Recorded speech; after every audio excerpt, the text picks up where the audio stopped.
my time. So we are going to start. I do apologize. I've had a bit of a cold, so I will have a couple coughing episodes, I'm sure, today.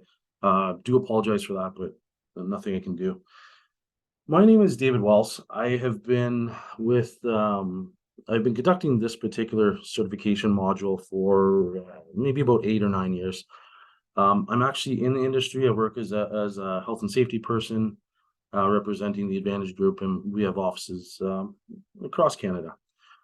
And so one of the things we're going to be getting through today is what the reason for your attaining your CPC certification is. And one of the good things about going last is I don't really have to go through these points. I'm sure one of the other presenters have gone through everything associated with getting your CPC certification, what it means, the mission statements, and so forth. So I'm going to gloss over those a little bit. They are important. They are part of the presentation. But if you have any questions about those, please let them be known.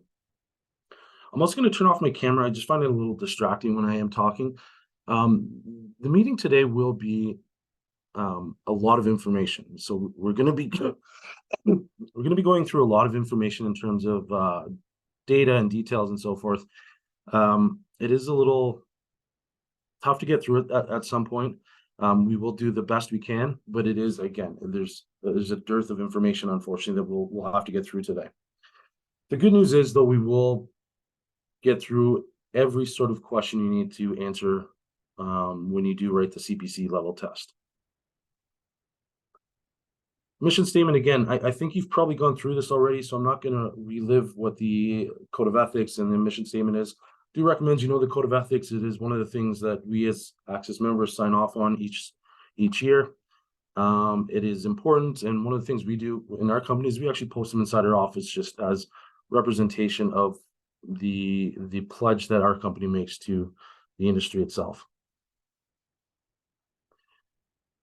Now, what's the purpose today? We are going to be going, as I said earlier, we're going to be going through a number of things. We have a number of objectives to go through, and we have a number of topics to address.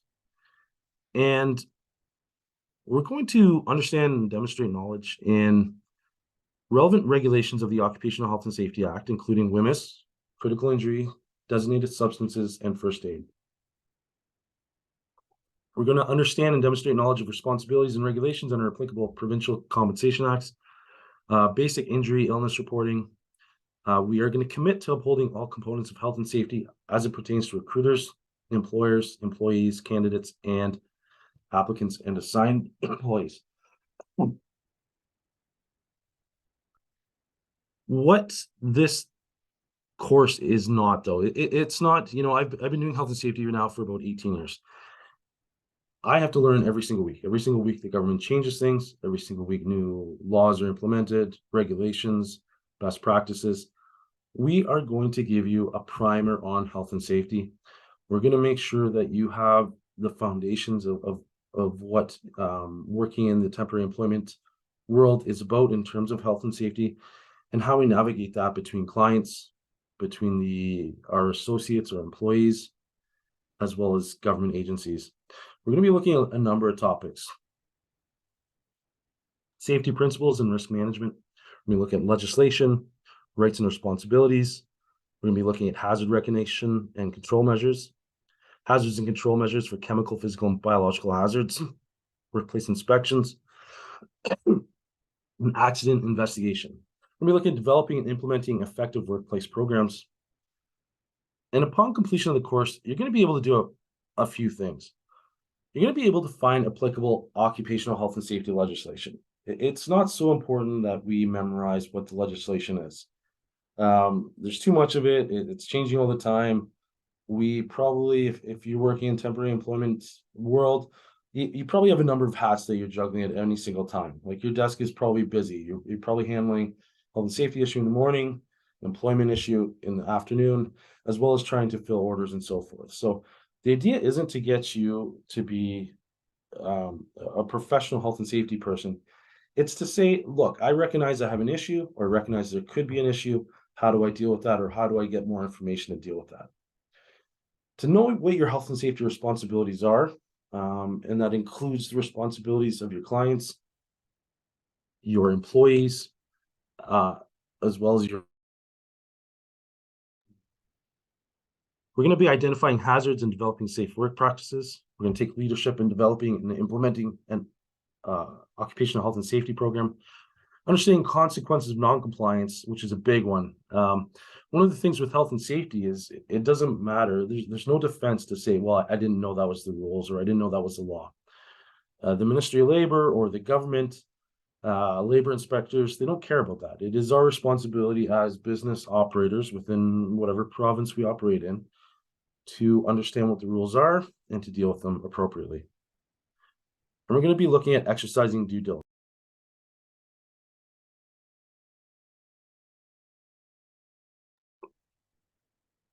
The Occupational Health and Safety Act.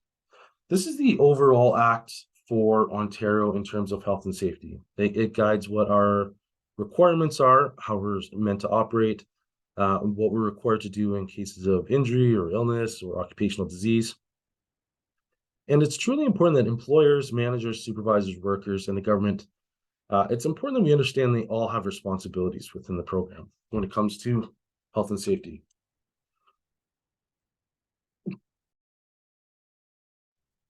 Additionally, workers have the rights to refuse unsafe work. We're going to take a look at that a little bit more in depth later.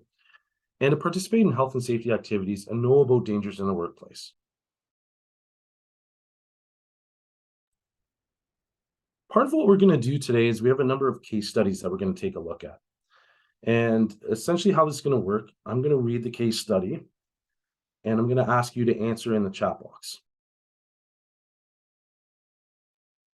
In this particular case study, this happened in Saskatchewan in 2015. It started with an 18-year-old worker who had been on the job for 6 or 7 hours.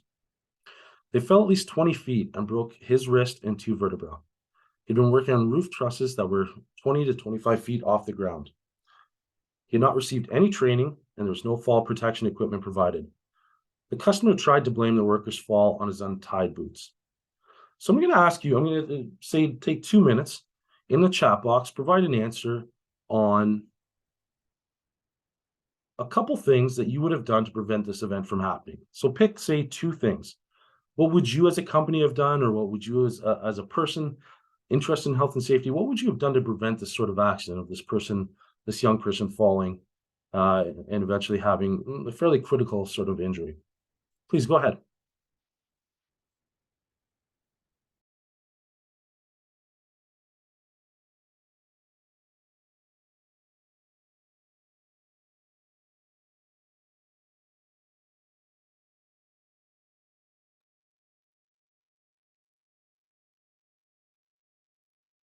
So please go ahead and record your answers in the chat. Like I said, we'll take about a minute and a half, and then we'll review the answers and discuss them appropriately.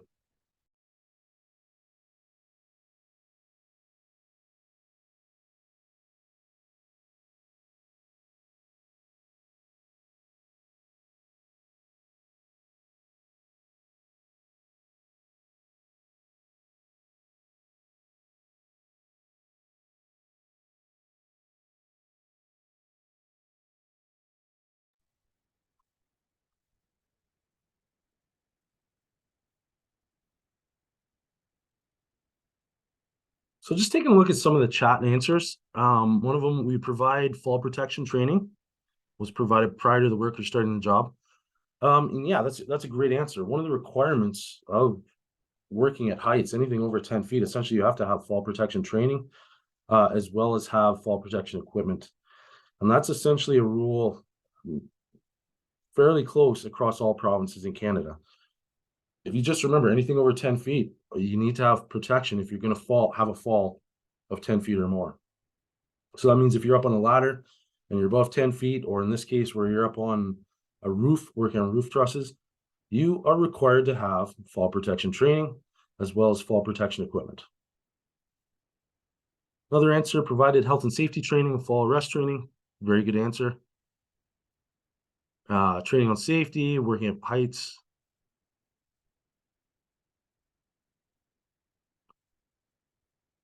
One of the answers is shadow an experienced employee. So more of a training sort of issue, and that's a great point.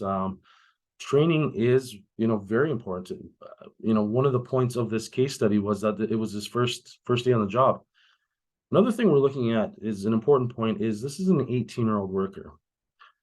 And in Ontario, if you've ever seen a Ministry of Labor blast, they concentrate on new and young workers all the time. And what is a new or young worker? Generally, a young worker is any worker under the age of 25, so 18 to 24. A new worker would be someone that has been in the workplace for less than a couple years. So someone new to the country, a new immigrant maybe, and it encapsulates people that don't have the experience within the workplace that other workers may have. And it's really important that we do take a few more minutes and concentrate when we're doing health and safety training for the new and young workers. And in this case, we would have identified that this person is 18 years old. They have very little experience apparently, and we would have notified that and red flagged it and provided that to the client for something like more training. We have another one about harness, another PPE, adequate training. Supervision on site is a good one.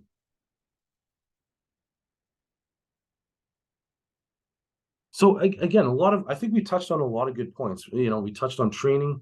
We touched on having to have fall protection training, fall protection gear, new and young workers, adequate training. And I think ultimately, if you had to take a look at this and say, would this be a client that you would want to do business with? I wouldn't hesitate to say no. And we're going to go through what some of the costs and responsibilities that we as agencies have. But it's truly something that you have to look at and say, you know what, the risks don't outweigh the reward in this case. We have a worker that is, very seriously injured, may have a very lengthy return to work. So it's going to cost the agency a substantial amount of money as that person recovers. And one of the things that ACSESS has promoted and has promoted for decades is doing site inspections. And I don't think I saw any of the answers really touch upon that. And we'll get through that more in depthly as we proceed. But site inspections are actually a really important point in this particular case study. Had you actually gone on site and taken a look at the workers involved, you would have seen that they had no fall protection equipment. And that would have set off a red flag for you to say, okay, this particular client doesn't really understand what their responsibilities are.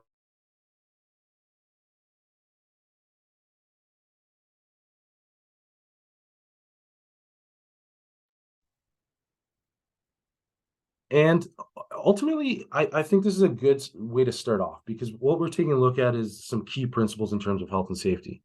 We're taking a look at what our responsibilities are. We're taking a look at training, vis-a-vis legislation and so forth. And we're taking a look at what the net effect was. And in this case, the 18-year-old worker was injured very severely in this case.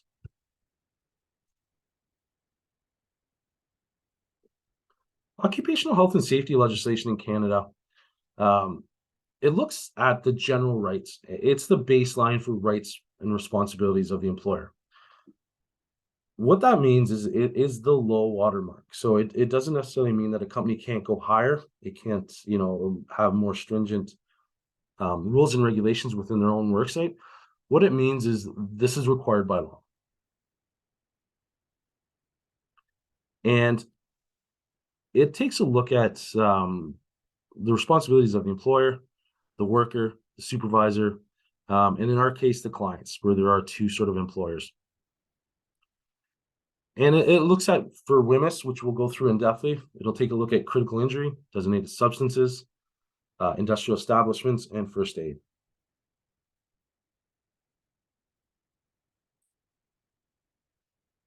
One of the important things to recognize about regulation and legislation is there are 14 jurisdictions in Canada. There's one federal, there are 10 provincial, 3 territorial, and each one has its own occupational health and safety legislation. So any of you that are operating in cross-provincial sort of opportunities need to be cognizant of that. Federal legislation covers employees of the federal government and crown agencies and corporations across Canada. One of the questions you do want to ask is your client federally or provincially regulated? How do you know if they're federally regulated? First step, your best bet would be to ask your clients. If you have any sort of inclination that they might be federally regulated, ask them. Approximately 10% of the Canadian workforce falls under the federal occupational health and safety system. What are some examples of that? Airports, banks, ferries, tunnels, bridges, anything under radio and television broadcasting, cabling, grain elevators, highway transport. So if you're involved with transportation companies, AZ, DZ that are crossing provincial borders, pipeline, railways, shipping services, and telephone and telegraph systems. Those are all typically designated federal organizations. And the important thing for you to understand is if you are supplying labor to a federally regulated employer, you are responsible to provide that employee with the rights, benefits, rules, and regulations afforded under the federal jurisdiction. So it doesn't matter that you're provincially regulated, because you are supplying to a federally regulated company, you have to be aware of that.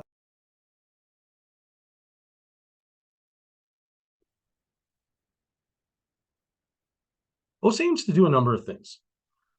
Ensure employees' health and safety and well-being in the workplace. It needs to encourage employees' participation in maintaining and improving health and safety, prevent risks to health and safety in the workplace, involve employees through representation on committees, and to ensure expert advice and resources are available. What our role is as employers is we need to participate in health and safety meetings, committees, which in turn requires ongoing education, awareness, involvement, and so forth. The idea of being on a health and safety committee is such that it's not, you just sign up for it. There is responsibilities, and we'll get into what those are, but you do have responsibilities to take a look at the safety in the workplace, take a look at the competency of yourself and others in the workplace, and ensure that the company is meeting those demands. You got to make sure you train contract and temporary employees under their OSA regulations. So it doesn't matter just that they are temporary employees. They still have to be trained under the necessary regulations and legislation. You have to maintain and improve existing training opportunities, ensure on-site health and safety inspections reviews are done on a regular basis.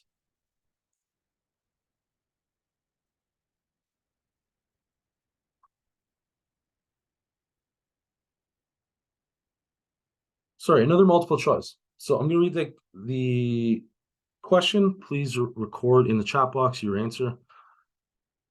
And this is more about the company that you're currently working for, or what you would do if you owned your own company, let's say. And the question is, I complete a workplace safety site inspection with every new customer prior to sending an employee out to work on the assignment. Do I do that all the time with no exceptions? A. B, about 90% of the time. C, usually around half the time I can get out to do them with customer sites. D, usually after they start working. Or E, none of the time, as my employee tells me whether it's safe or not. So please record your answers and we'll discuss.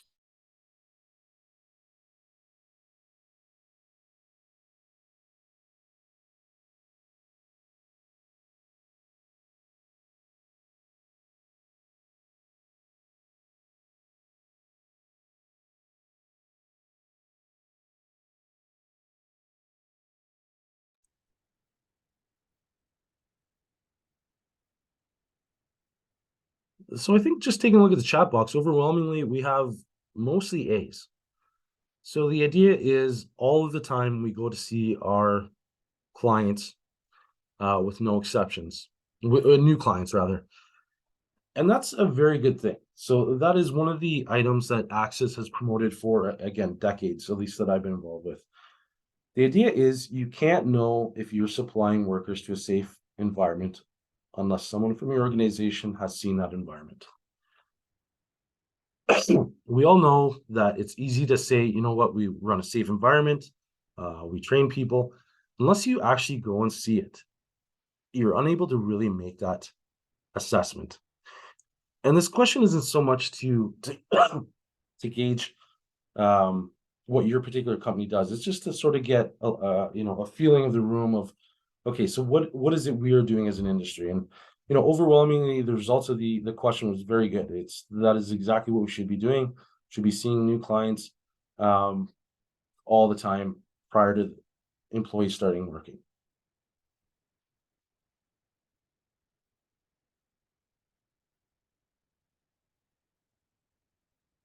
So who is responsible for what? When it comes to health and safety of workers, everyone plays a key role in maintaining a safe work environment. And they do that through training, education, and awareness. They take a look at the knowledge and what is expected of them in the role. Now, our industry, as temporary employment agencies, we have a unique relationship. We have basically four different parties that intersect in this sort of relationship. We have the employees or the workers, we have our client, we have a supervisor, and then we have the staffing agency. And each one of those parties has a responsibility in terms of health and safety.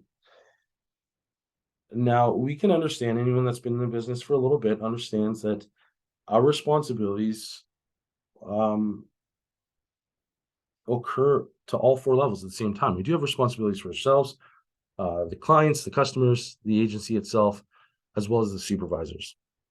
And this unique relationship is this intersection of the four different parties.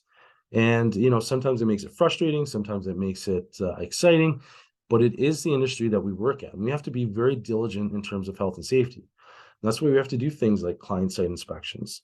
That's why we have to do training. That's why we have to make sure that responsibilities are known where they need to be, viewed.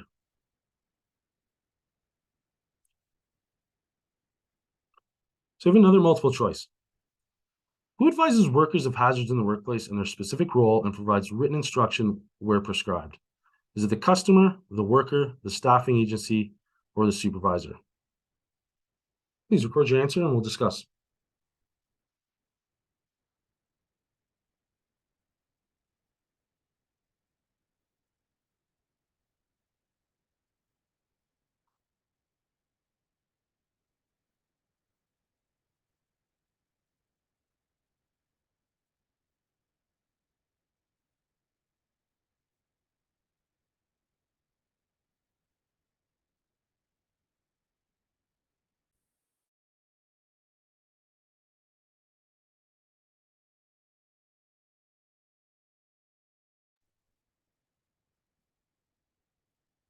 Okay, so we actually have a number of answers here. We have a few A's.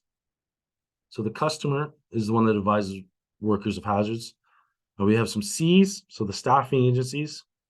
We have some D's as well, it looks like. Now, this is a bit of a tricky question, actually.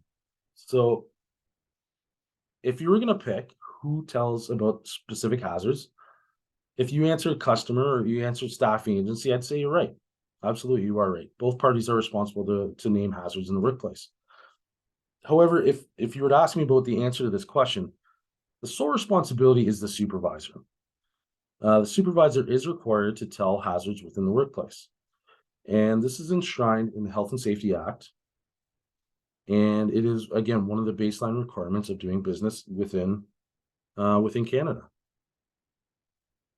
The question comes up, though, if the customer and the staffing agency is responsible, who's ultimately responsible? Well, who's ultimately responsible is the supervisor, as I said. Who's the supervisor, though? Is it the supervisor at the client? Is it the supervisor at the agency, though? Now, when it comes to that, the answer is both. The supervisor at the client does have responsibility. And the next couple slides, we're going to get into what the responsibilities are. Responsibilities, though, are not just borne on the customer. The agency themselves has responsibilities associated with the health and safety of the employees, and we'll get into what those mean. The important thing to remember, though, with this is you don't want overlap in this sort of system. You want to make sure that you and the client are on the same page with what information is being transcribed to the employee themselves. You don't want an overlap. You don't want to say, oh, I thought it was the client providing them this information. And you don't want the client to say, oh, I thought it was the agency providing them this information. You want to make sure the lines of communication are open. And ideally, you want to make sure that it's always better to have that as part of the contract with whose responsibilities are what.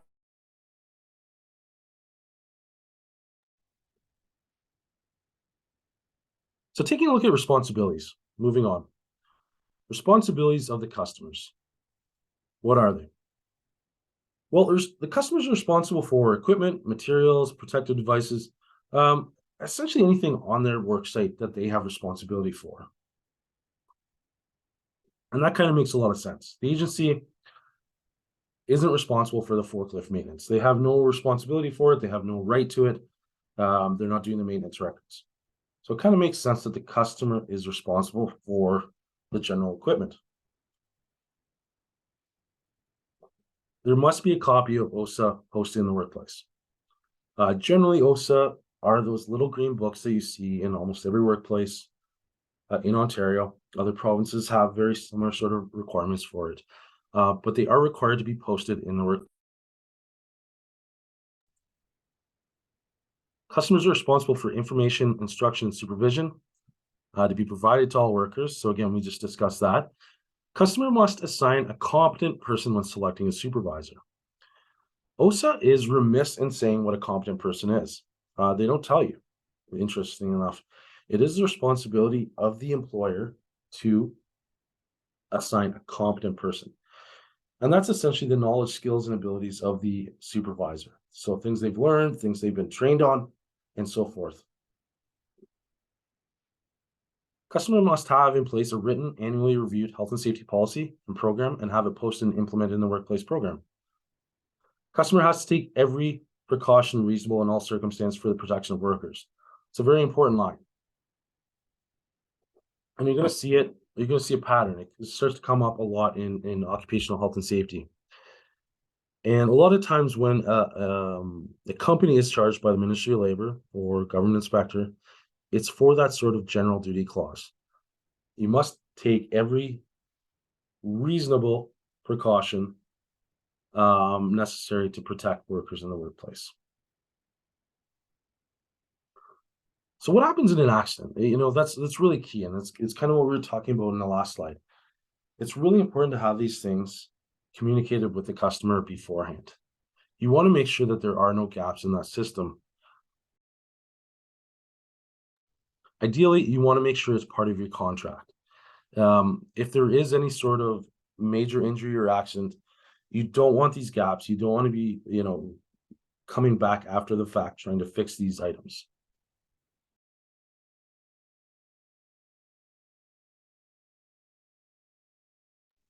Responsibilities of the Joint Health and Safety Committee.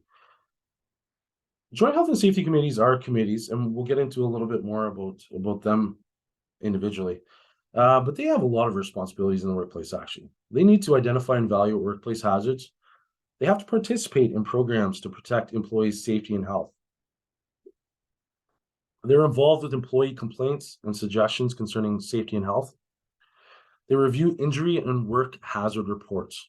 They monitor and follow up hazard reports and recommended action, participate in safety and health inquiries and investigations as appropriate, participate in resolving workplace refusals and work stoppages, which we will get into later as well, make recommendations, and monitor effectiveness of safety programs. So again, the Joint Health and Safety Committees are very serious endeavors. They are very beneficial component of a good health and safety management system for companies and as well as for agencies. One of the questions you may want to ask your clients is, do they have a Joint Health and Safety Committee? And, there may be reasons they don't, or there may be reasons where they only have a rep, depending on size. But it's a good question to ask. It's a good question to make sure, again, you are aware of what your contract essentially with your client is going to be. You want to make sure they're safe and that they're actually doing proactive things via having a joint health and safety committee to protect the rights of employees and respect that you know what, they will get home safe at the end of each day. Responsibilities of the workplace supervisor. The supervisor ensures that workers abide by the act and the regulation and wear prescribed PPE, equipment, clothing, so forth. Supervisor advises workers of hazards in the workplace and their role, provides written instruction where required, and the supervisor takes every precaution reasonable in the circumstance for the protection of worker. Again, number three, you're going to see a pattern with that keeps coming up. So that responsibility is born from the company with the supervisor. So the supervisor is sort of the tip of the spear with regards to training the workers, providing instruction on the hazards in the workplace, identifying them, and making sure that employees are aware of those hazards. Responsibilities of the agency. You're required to provide training to all workers under the OSHA and Provincial Compensation Acts. You need to ensure that PPE, when provided by the agency or worker, such as work boots, eye protection, maintained and used as prescribed. You need to ensure that workers abide by the act and regulation and wear the prescribed PPE, equipment, and clothing, and provide required training on any of the prescribed PPE. And we have to make sure a copy of OSAS must be posted in the workplace. Now, there's not a lot of dissimilarities between the company responsibilities and the agency. And you're going to see that, especially in terms of Occupational Health and Safety Act, that doesn't really care who the employer of record is. They want to make sure that the safety of workers is the paramount aspect of the act, of the legislation, and all the regulations associated with it.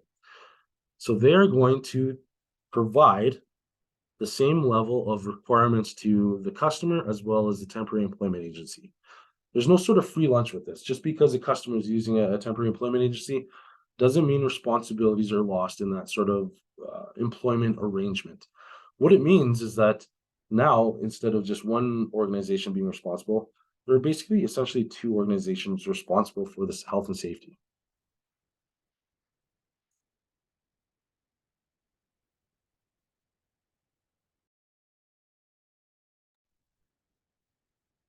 And what are the rights of the workers? There are three basic rights, and these rights are essentially shared across every jurisdiction across Canada. It's the right to know, the right to participate, and the right to refuse unsafe work. And we have a little asterisk about Alberta. They have a slightly different interpretation.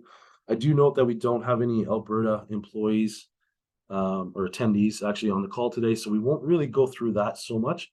So we'll concentrate on what the three basic rights are. And this applies to all workers. It doesn't just include full-time workers. It includes temporary.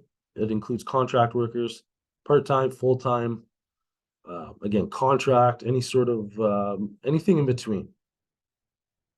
Both the agency and the client have employee duties under the law to protect the health and safety. And it doesn't really matter, again, what the employment status is. These rights are required of the company and provided to each individual employee, regardless of what their employment status is. And we're going to take a look at each right individually.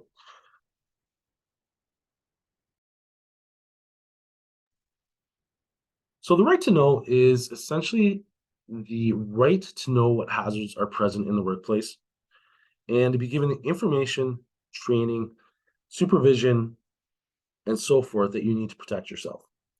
So it's not adequate enough just to say, okay, there's X, Y, and Z hazards in the workplace. You have to know how to deal with those. The company doesn't lose their responsibilities just because they've told you. They have to actually have controls in place to deal with those hazards.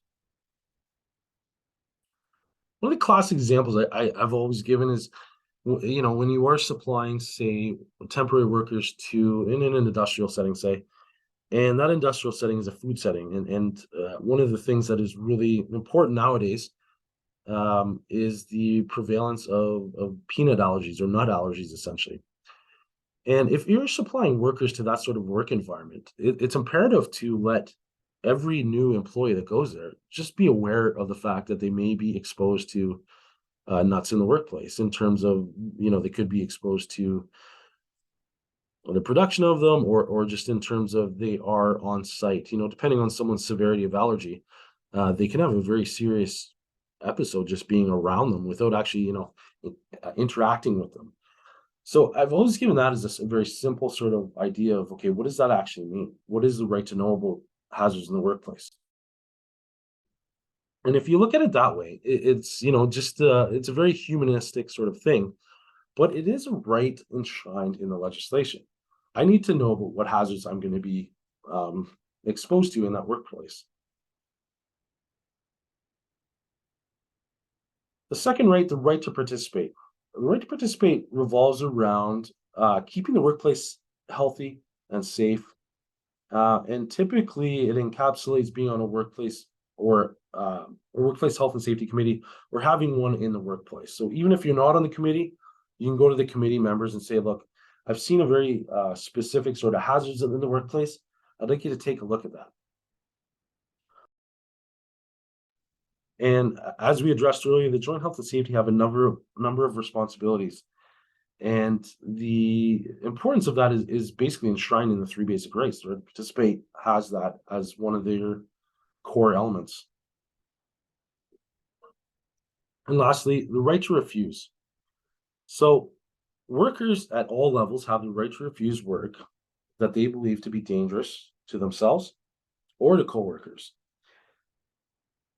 So it's not just that it's not just the individual employee that exercises this right.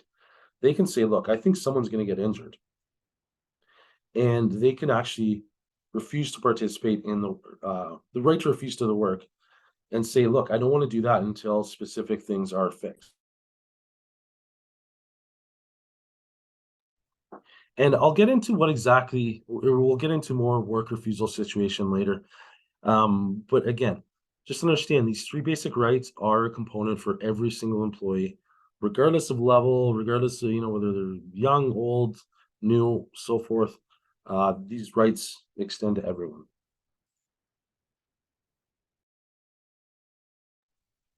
I have another multiple choice question. So please, again, I'm going to read it, record your answers in the chat box. So when should we do a site-specific hazard or safety assessment at a new customer site?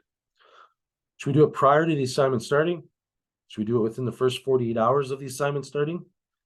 Prior to the assignment starting, or if new hazards have been introduced to a worksite? Prior to the assignment starting and repeated when conditions at the worksite changes?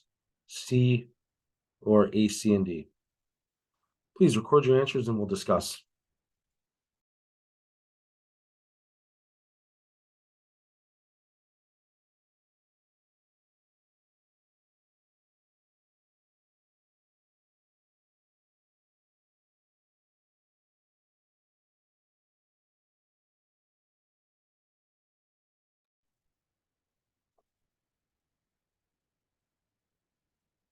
Okay, so we got an F, we got a D, bunch of Fs, actually. Mostly Fs across the board. I would tend to agree with that. I'm going to say the best answer in this case, maybe not the correct answer, but the best answer is answer F. We want to do a site inspection before the assignment ever starts. So if it's a new client, we want to go out there and see the work location. We want to go and take a look at that work site again if new hazards are being introduced to a work site. So if the client puts in a new machine, or all of a sudden you're entering into a different area of the workplace. So if, let's say, you were just supplying to the front of the house where there's, more clerical type work, and all of a sudden they've asked you for a forklift driver. You are going to want to go out to that customer and take a look at that part of the work environment. Your initial site inspection may not have included that. If you were just supplying clerical type labor, you might have just looked at the areas where you were supplying. And then lastly, D, prior to the work assignment starting, repeated when conditions at the work site changes. Again, similar to C, the work site has changed. And as long as you're aware of it, as long as you know that there are new conditions, new hazards, You want to go take a look at it and say, okay, look, I'm still comfortable supplying labor to that particular area, to that particular customer. And without getting into details, and I always explain it this way. I find this is the easiest way for someone new to the staffing industry to understand the importance of site inspections, um, for our industry and for the health and safety of our associates or employees or whatever your particular employer calls them.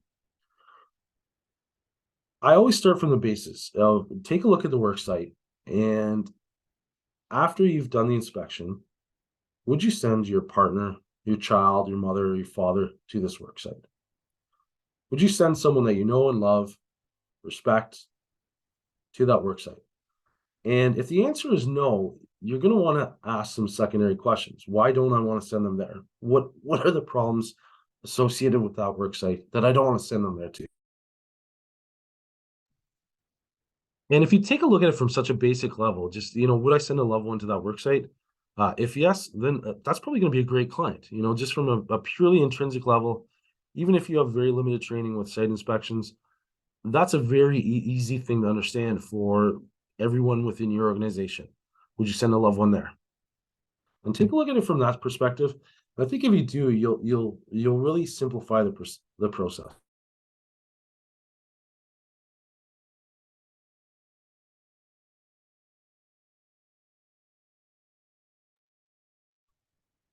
Okay, so we're going to start changing gears a little bit. We're going to take a look at WMIS and the global harmonized system. So I'm pretty sure most of us, if you're involved with ACSESS, I'm sure you're highly involved with WMIS training at your workplace, whether you're doing it on site or you have a third party provider or you're offloading it to your customer. This is one thing where temporary employment agencies generally excel. It's part of our industry. We've been doing it for years. And if you don't really know what I'm talking about, definitely reach out to ACSESS. They'll be able to provide some good material for you in terms of what the standardization in the industry is. So we're going to take a look at a couple things for WMIS. We're going to be looking at the history, product classifications, hazard identification symbols, labeling requirements, SDSs, exposure to hazardous material, provincial and federal regulations, and worker rights. Now, WMIS is a very special piece of legislation, and in terms of the act, is what's called a right to know legislation, and it applies to hazardous products. And there are several pieces of legislation that's collectively known as WMIS within the workplace. And we'll kind of get into the details, some of the history. But essentially what it is a comprehensive plan for providing information on hazardous materials that's intended to be used within the workplace. WMIS applies in all Canadian workplaces, which are covered by occupational health and safety legislation, and more specifically, where the WMIS products are used or stored or created. If you're not doing any of that, if you have no WMIS products within your workplace, there is no requirement to train on WMIS. Now, standard industry practices, we basically train all our incoming associates on WMIS to make sure that we've covered our bases, to make sure, especially when you're dealing with a new or young worker, that if they don't have a history with WMIS, we've provided the necessary due diligence and training to make sure that that person has at least a cursory frame of reference for what WMIS is. And compliance is critical with WMIS. And the reason it's critical is because the repercussions of working with a chemical that could be corrosive, it could be, have a number of health or physical effects to the person. And they could be very quick. And in general, any sort of chemical we're dealing with, there are generally controls afforded to the worker to protect them, to make sure that they aren't being injured. And as temporary employment agencies, we want to make sure that our customers are aware of their WMIS responsibilities as well.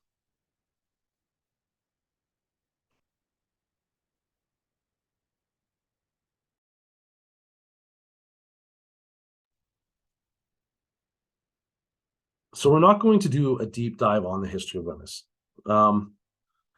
WMIS is relatively new, actually. Essentially in January of 1990s, in 1979, a committee was formed to take a look at the current legislation with regards to hazardous materials. And like anything in the world, change happens generally very quickly when there's a disaster. And that disaster occurred in November 1979, and it's called the Mississauga train derailment, which essentially, relatively unpopulated now, but if you took a look at it today, it's a very populated area. But this train derailment caused the explosion and release of toxic gases, and it caused the evacuation of 200,000 people within the area.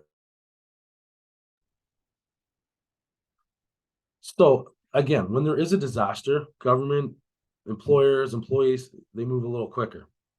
So 1980, we came out with the introduction of the Transportation of Dangerous Goods Act.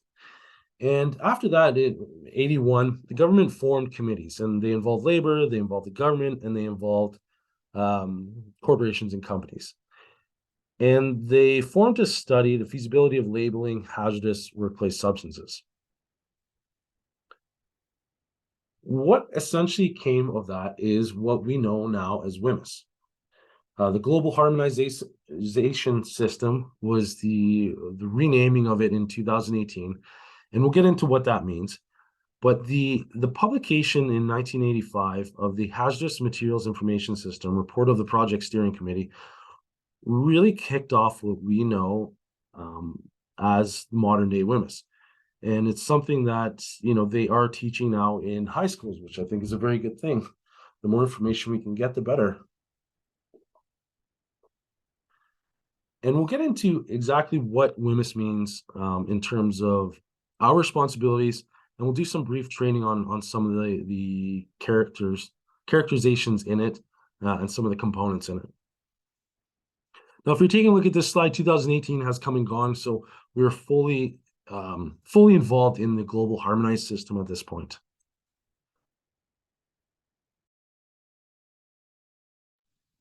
So what was the intent of the global harmonized system? So this is an older slide, but again, we're fully entrenched in this system as it is. The idea was, by aligning different countries together under this global harmonized system, we could take a look at products and have the same sort of health and safety management system of the product in Europe as we do here in North America. Now that we are essentially a global economy, we are receiving products from all across the world. We're shipping products all across the world. The idea is we need a system that leveled the playing field. We need a system where, again, the identification was the same across countries that abide by this system. And most countries do abide by this system at this point. And the idea was, if we take a look at this box over here, and this was a specific chemical. This chemical was viewed as toxic in Canada, US, Japan, and Korea. Exact same chemical was deemed harmful in the EU, Australia, Malaysia, and Thailand. China deemed the exact same chemical moderately toxic. New Zealand said it was hazardous. If you take a look at India, they said that exact same chemical is non-toxic. Obviously, you can see that's a problem. So the chemical is exactly the same. Same effect on the person, regardless of where they live, whether they're in India or in Canada. The problem was the classification. The problem was we didn't have aligned systems for hazard classification of substances and in dealing with them. So this was a big step forward, actually, and probably, a very welcome step for us.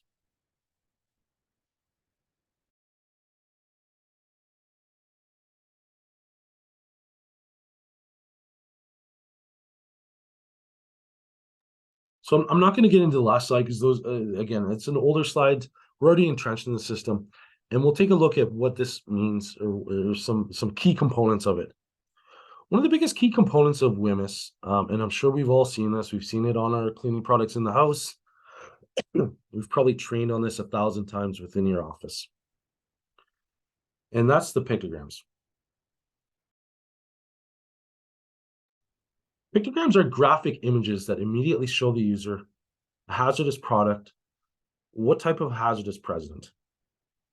It's a very quickly recognized thing. With a quick glance, you can see, for example, that the product is flammable or that it might be a health hazard.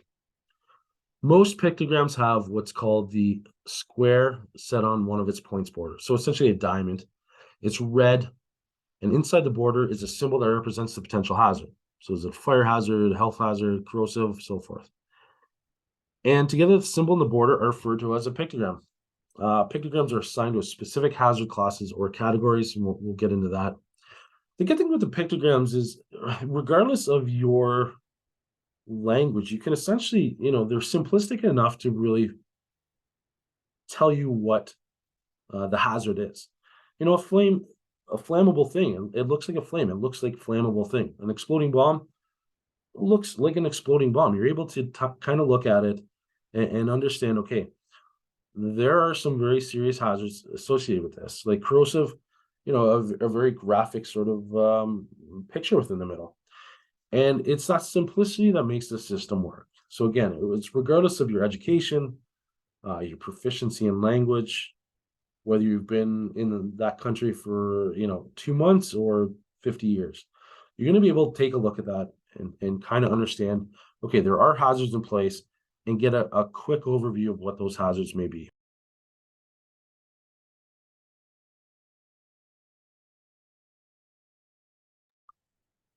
Hazard groups. So WMIS applies two major groups of hazards, the physical and the health hazard. Each hazard group includes hazard classes that have specific hazardous properties.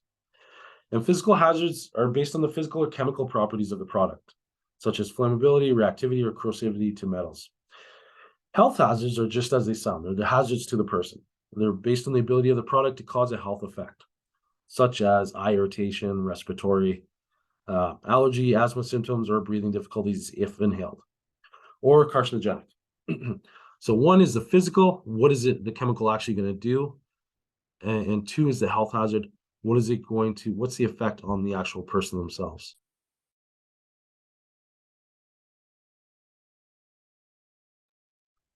And the hazard classes are, they're kind of laid out as you see on this slide. It's a way of grouping together products that have similar properties. Most of the hazard classes are common in a global harmonized system, and they're used essentially worldwide by all countries that have adopted the GHS. Physical hazards, again, they are the effect on, like, what is the actual effect of the chemical? It's a flammable gas, it's flammable aerosol, it's oxidizing gas. The health hazards take a look at the effect on the person. Acute toxicity, skin corrosion, eye damage, eye irritation, carcinogenic toxicity, specific target organ toxicity.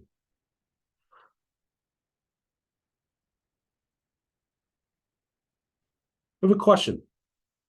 We'll get into labeling a little bit more, but just a quick primer. Labeling materials is a way health hazard information is made available to users, and although it is not required by law, it is recommended that all hazard materials be labeled. True or false? Please go ahead and mark your answer in the chat box.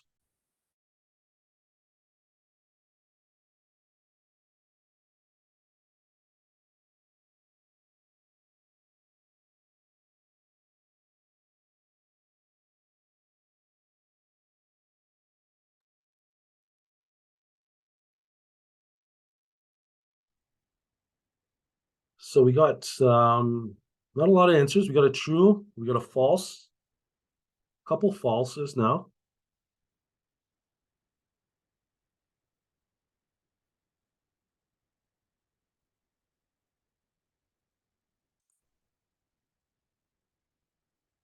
Oh, it's taking a look like false is kind of leading the charge here. Yeah, so again, this is one of those trick questions. Is not required by law, and although it is not required by law, kind of a double negative there almost. The answer is false. Labels are required by WMIS law. So again, trick question, we got you. For anyone that answered true, I'm sure you meant to answer false. But yes, labels are required by WMIS legislation. So in Canada, WHMIS is one of the ways health hazard information is made available to anyone using the material. Labels are important because they are the first alert there may be hazards associated with using the product. The labels also tell what precautions to take when using the product, and labels also inform the person that the SDS sheet is available, which contains more information on the product. We have another multiple choice. What is the purpose of labeling? Labels tell us what precautions to take when using. Labels are required under government regulations. You can relabel any time when there's a change in substance. Tells you that there's additional information on the SDS, all above, or F, A, B, and D. Take a minute and read through it again and answer in the chat box, please.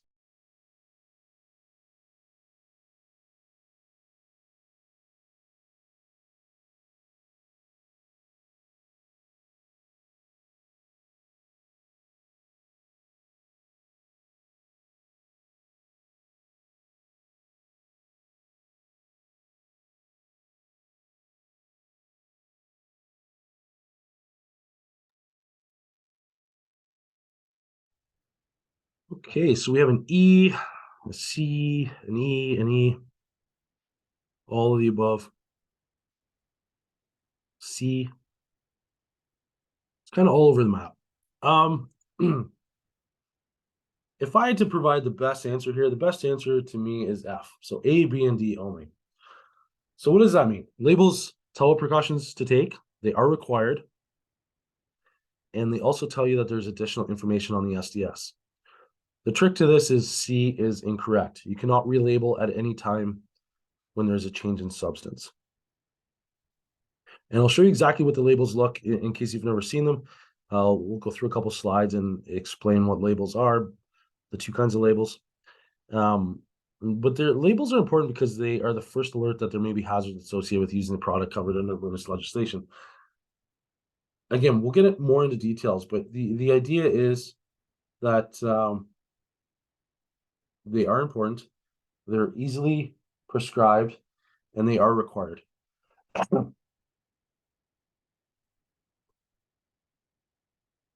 So there are two different kinds of labels, and we're going to start out with the supplier label. The supplier label is probably a little more common, and the supplier label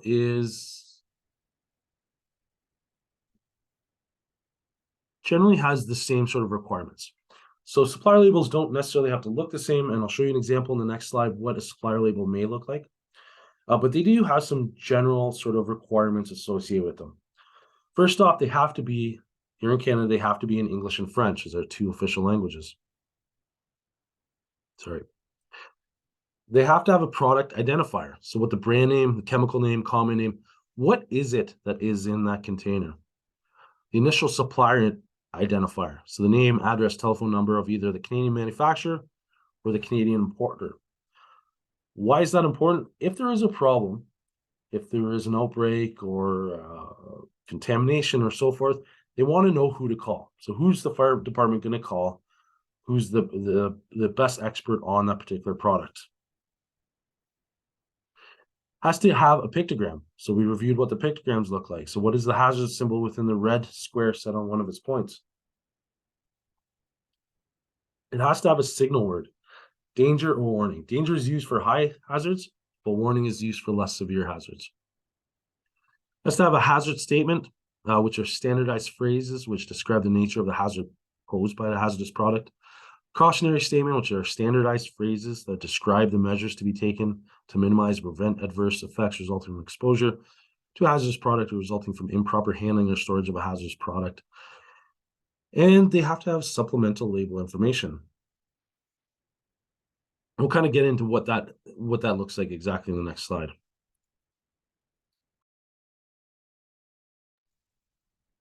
So again, this is an example of what a supplier label could look like.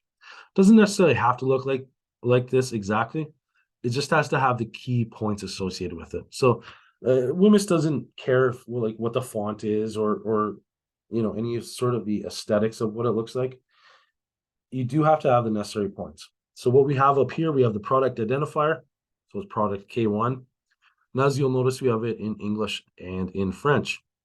We have the pictograms associated with it, the signal word, danger. We have the hazard statement. It's fatal if swallowed, causes skin irritation. And then we have the more linear or minute sort of precautionary statements. Tells you what to actually do. Wear protective gloves, wash hands after handling, do not eat, drink, or smoke when using the product, store locked up, etc. And at the bottom, it has the supplier or the distributor. Again, in this case, if there is any sort of um, emergency, we know who to call.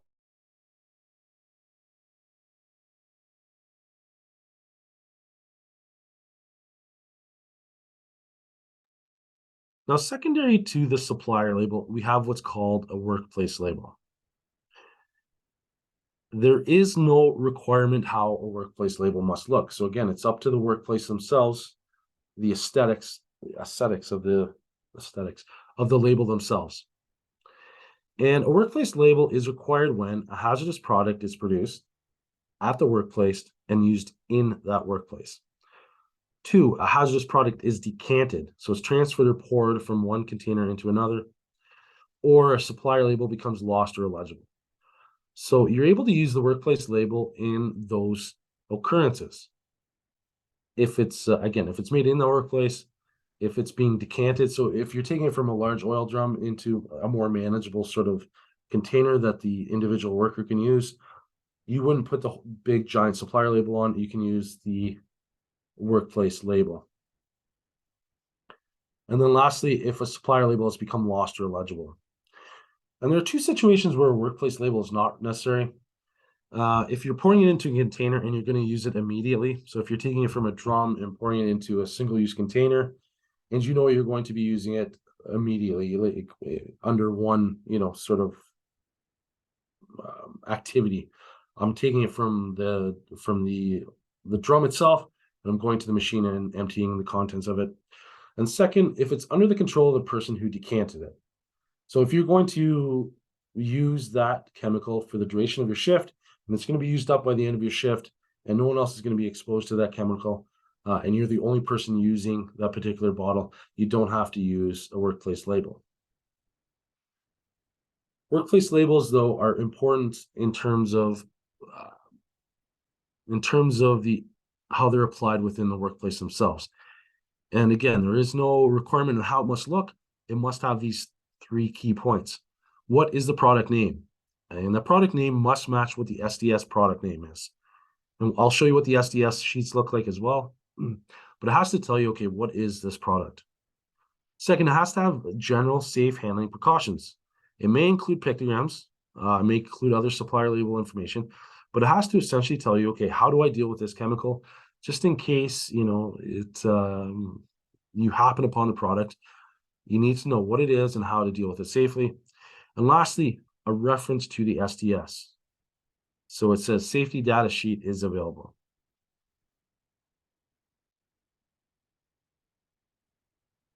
What is a hazard statement? Each hazard class and category has an assigned hazard statement. Hazard statements, they're generally brief. They're standardized sentences that tell you more about the exact hazard of the product.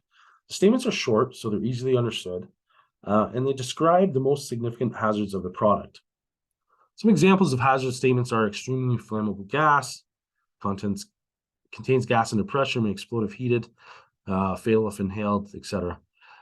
The wording of the hazard statement helps to describe the degree of the hazard. For example, may cause cancer is more hazardous than suspected of causing cancer. So it's important to take a look at what these hazard statements are. It really tells you, okay, what is the severity of the effect on me if I'm using this and I get exposed to that particular chemical. We have another multiple choice. What does SDS stand for under WMIS 2015? Safety data sheets, safety directive statements, safety decree sheets, or safely dictate sheets? Please record your answer in the chat box and we'll discuss in a moment.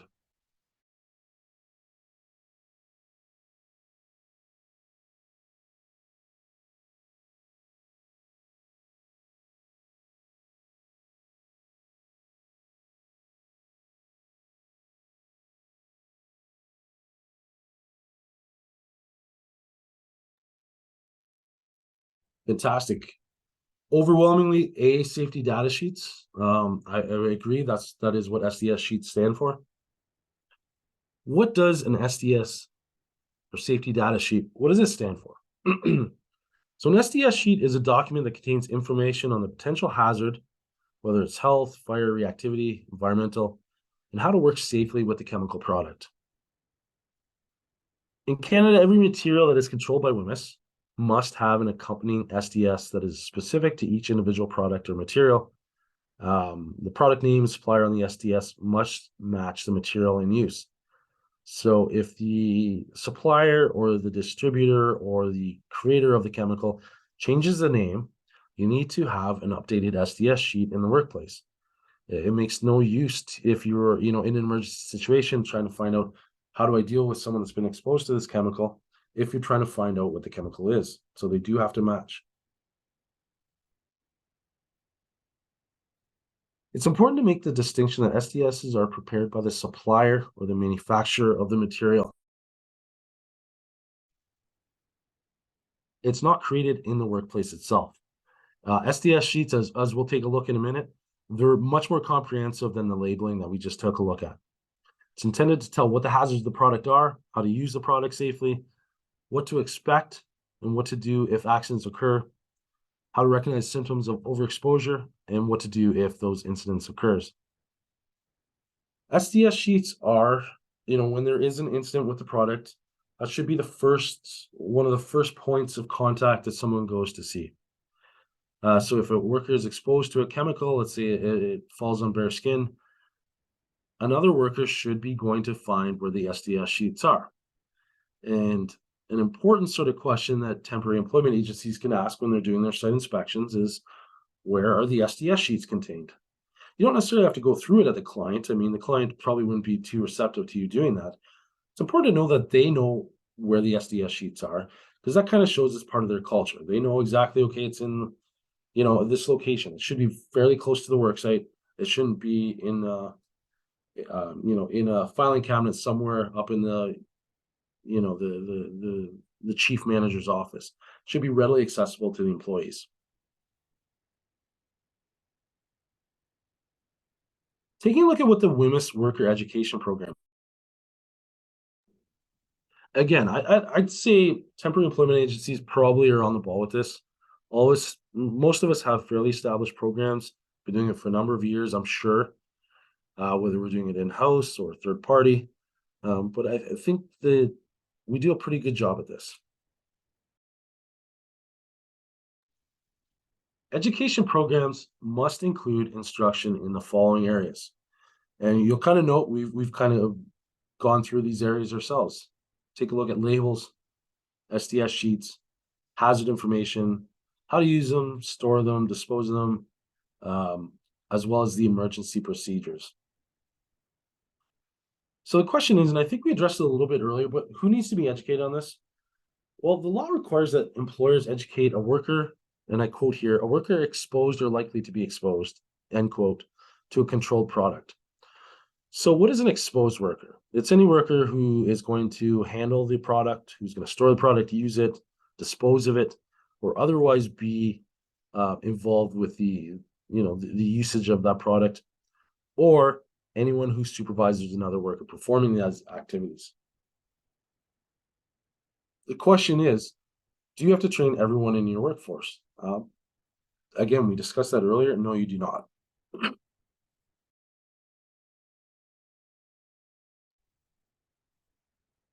One of the questions that get asked often is there any follow-up required after the initial WHMIS worker education program? And the answer is yes.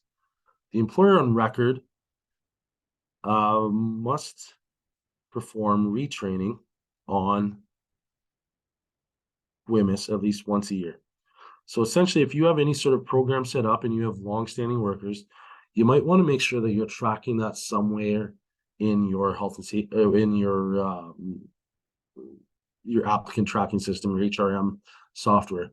You want to make sure that if you do have employees that are lasting longer than a year with you at work sites, that you are getting the retraining completed.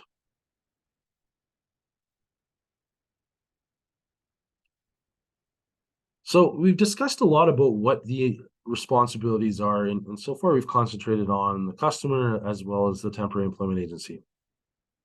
Let's take a look at what the employee responsibilities are. So workers must participate in the education and training sessions. They must follow the safe work procedures established by the employer as well as the customer site. So there's no free pass here. If the company says that WMIS is required, so they've done that, they've done a risk assessment and said there are products in the workplace, WMIS training is required. Workers must participate. They don't get to say, no, I don't want to, or I don't feel like it. They are required to do so. Workers need to work in compliance of the act and regulations. So they can't just receive the training and then go off and do the complete opposite. They can be held through disciplinary measures responsible for what they've been trained on. They have to wear the prescribed PPE, equipment, or clothing, and they have to report any hazards, machine defects, or contraventions of the act to the supervisor. So again, workers do not get off scot-free here. They do have their own sort of responsibilities associated with WMIS and WMIS training. So we're at our middle break or middle point here, and I think we're going to take a break. I have 2:12 on my clock right now.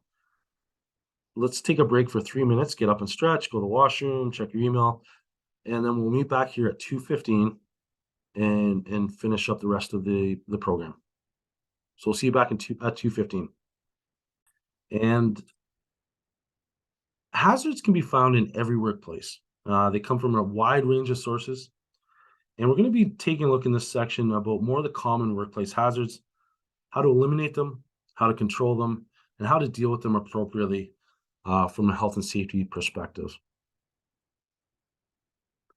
It's a bit longer of a case study. I'll go through it a little bit. I'll give you the high points, and we'll discuss it after the fact. 3 workers are working on an asbestos abatement project at a single-family home. The abatement area was enclosed, and that area contains asbestos-containing materials that have been removed, and there's asbestos dust hazard present. A Ministry of Labor inspector attended and conducted an inspection. The inspector found one of the workers exiting the enclosed area wearing street clothing. 2 other workers were found inside the enclosed area not wearing protective clothing rather. One was performing cleanup and the other was securing bags filled with asbestos-containing material. The company pleaded guilty to failing to ensure that only persons wearing protective clothing equipment enter a work area where there is an asbestos dust hazard. The customer was fined $25,000. Ministry of Labor, the supervisor was fined $4,000 after pleading guilty to failing to ensure workers use protective clothing and equipment. So what are some key points with regards to this case study? And this is an interesting one to kick off the hazard perspective.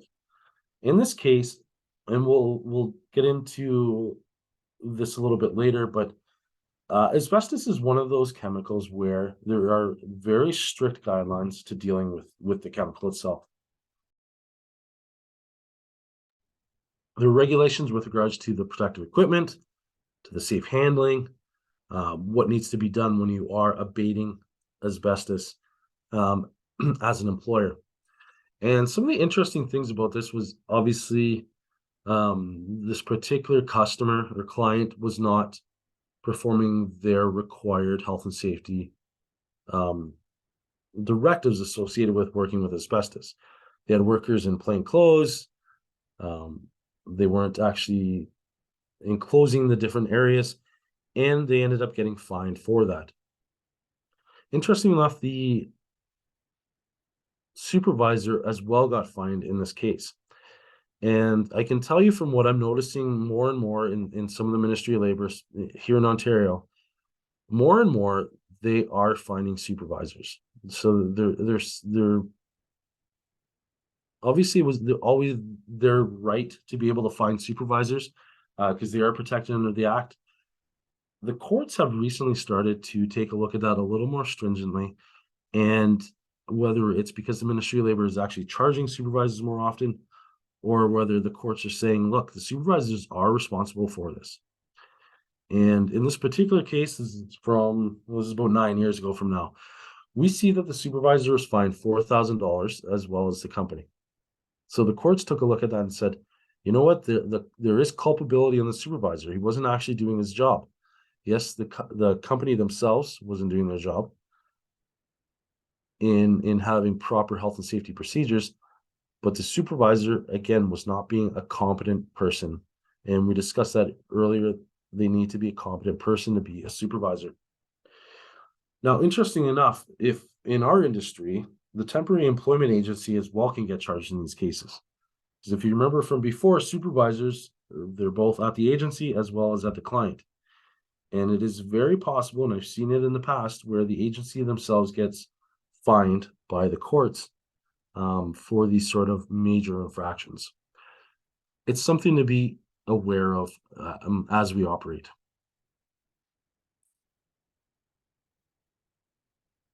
What are designated substances? So we just discussed one, asbestos, but designated substances are a few things. They can be a chemical agent, a physical agent, can be a combination, or they could be a physical agent. So what is a designated substance? It's one of those four things, but it's prescribed as a designated substance to which the exposure of a worker is prohibited, regulated, restricted, limited, or controlled. What does that mean? It means essentially that the health and safety industry, and therefore the government, has concluded that these particular substances are dangerous enough that they have their own specific act associated with them. And there are greater controls required. There are different things, and we'll get into what that means, but there are greater requirements of the employer when they are dealing with designated substances. Now, hazardous substances can be, they can be hidden in a workplace. You may not even know they're in the workplace. Some workers encounter hazardous substances by surprise when performing routine tasks. However, to protect workers from that kind of unexpected exposure, there is specific regulations here in Ontario with regards to the Occupational Health and Safety Act for designated substances. And we'll take a look at what those are on the next slide.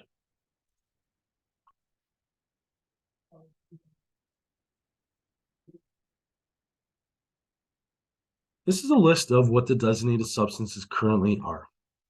So here in Ontario, we have what's called Regulation 490, designated substances. And that defines with these particular substances, again, these substances that have been identified as being maybe not more hazardous, but hazardous enough that they require very specific sort of actions of the employer. So when a designated substance is present in the workplace, a supervisor must do a couple things. They must complete an assessment of the use. The assessment is used to determine if a health hazard exists for workers and whether or not a control program is required. The assessment includes the following: information on the use, handling, storage, and disposal of it, actual and potential exposure of workers to the substance, and methods and procedures required to control that exposure. So Regulation 490 identifies the requirements of substances if the substances are present in the workplace. The customer themselves or the company themselves would have to do this assessment set forth in the green box. And when there is a likelihood of worker exposure, a control program must be instituted that includes engineering controls, work practices, hygiene practices, record keeping, medical surveillance, if applicable. A joint health and safety committee must be consulted with regards to the assessment and the control program. And the designated substances must be updated regularly. So if they are no longer using that designated substances, the control program must be reflective of that. So taking a look at some of the designated substances, and I can never say this one correctly, but the first one, acrylonitrile, is used primarily as a starting monomer in the manufacture of synthetic polymers, such as acrylic fabrics found in carpets. Arsenic is a strong poison. It's used as a wood preservative, insecticide, herbicide. Arsenic is also used in alloys of copper and lead. Asbestos is a sneaky one. It's actually was used. It was viewed as a wonder sort of substance back pre 1976 in Canada, and it was basically used in all construction items. It was used in insulation, wallboard, asphalt, adhesives, caulking, compound plaster, roofing shingles. It was used everywhere. Essentially, asbestos didn't burn. So when there was a fire, anything that was asbestos didn't burn, and we thought it saved lives. Now, the secondary effect of that, asbestos is extremely dangerous when it's in the air. So it's fine when it's a roof shingle, let's say, but if you are doing deconstruction on a workplace, let's say, and the asbestos flying up in the air, it's a real problem once it's friable or up in the air. Benzene mix other chemicals, which are then used to make plastic, resin, nylon, rubber, lubricants, detergents, drugs, and pesticides. It's also a natural component of crude oil and gasoline. Ethanol oxide is used in glycol, surfactants, fumigants, fungicides, and petroleum demulsifiers.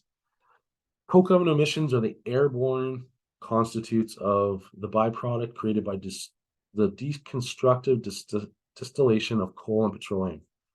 The emissions can occur from the production of steel, from petroleum products, and from the lining of high temperature furnaces. Isocyanates, spray foam insulation found in sealants, finishes, paint, auto body materials. Lead is found in old paint, old mortar, old water pipes, lead sheeting, contaminated soil. Mercury, fluorescent lights, switches, pressure gauges, electrodes, and contaminated soil is where it's mostly found. Silica is a bit more common. It's in bricks and blocks, granite, abrasives, concrete, sandstone, cement, and mortar. Again, not a problem until it's actually up in the air. So if you're grinding or cutting, so forth, then it becomes airborne and it actually gets in the lungs of people. And lastly, vinyl chlorides used to manufacture PVC, which is used in furniture, upholstery, and many plastic products. So, we go through the process of telling you what some of these designated substances are, more as pointing out or shining a light on our industry and saying, oh, maybe one of my customers is working with lead or isocyanates because they do X, Y, and Z. And the idea of providing some examples isn't to become an expert in designated substances. It's just to take a minute and say, look, I know if I go into a client and they tell us they have designated substances, they might just say that quickly. I know, based on the training today, designated substances have some very specific things required of them, specifically needing an assessment and needing control program in place.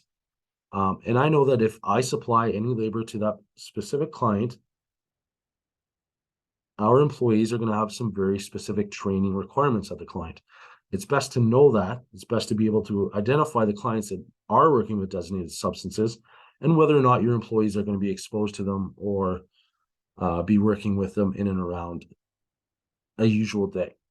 Again, if that's the case, then training is required. Make sure that's known when you are working with the client. Make sure the training is being completed. And again, I generally recommend make sure it's in your contract to say who's training on what here.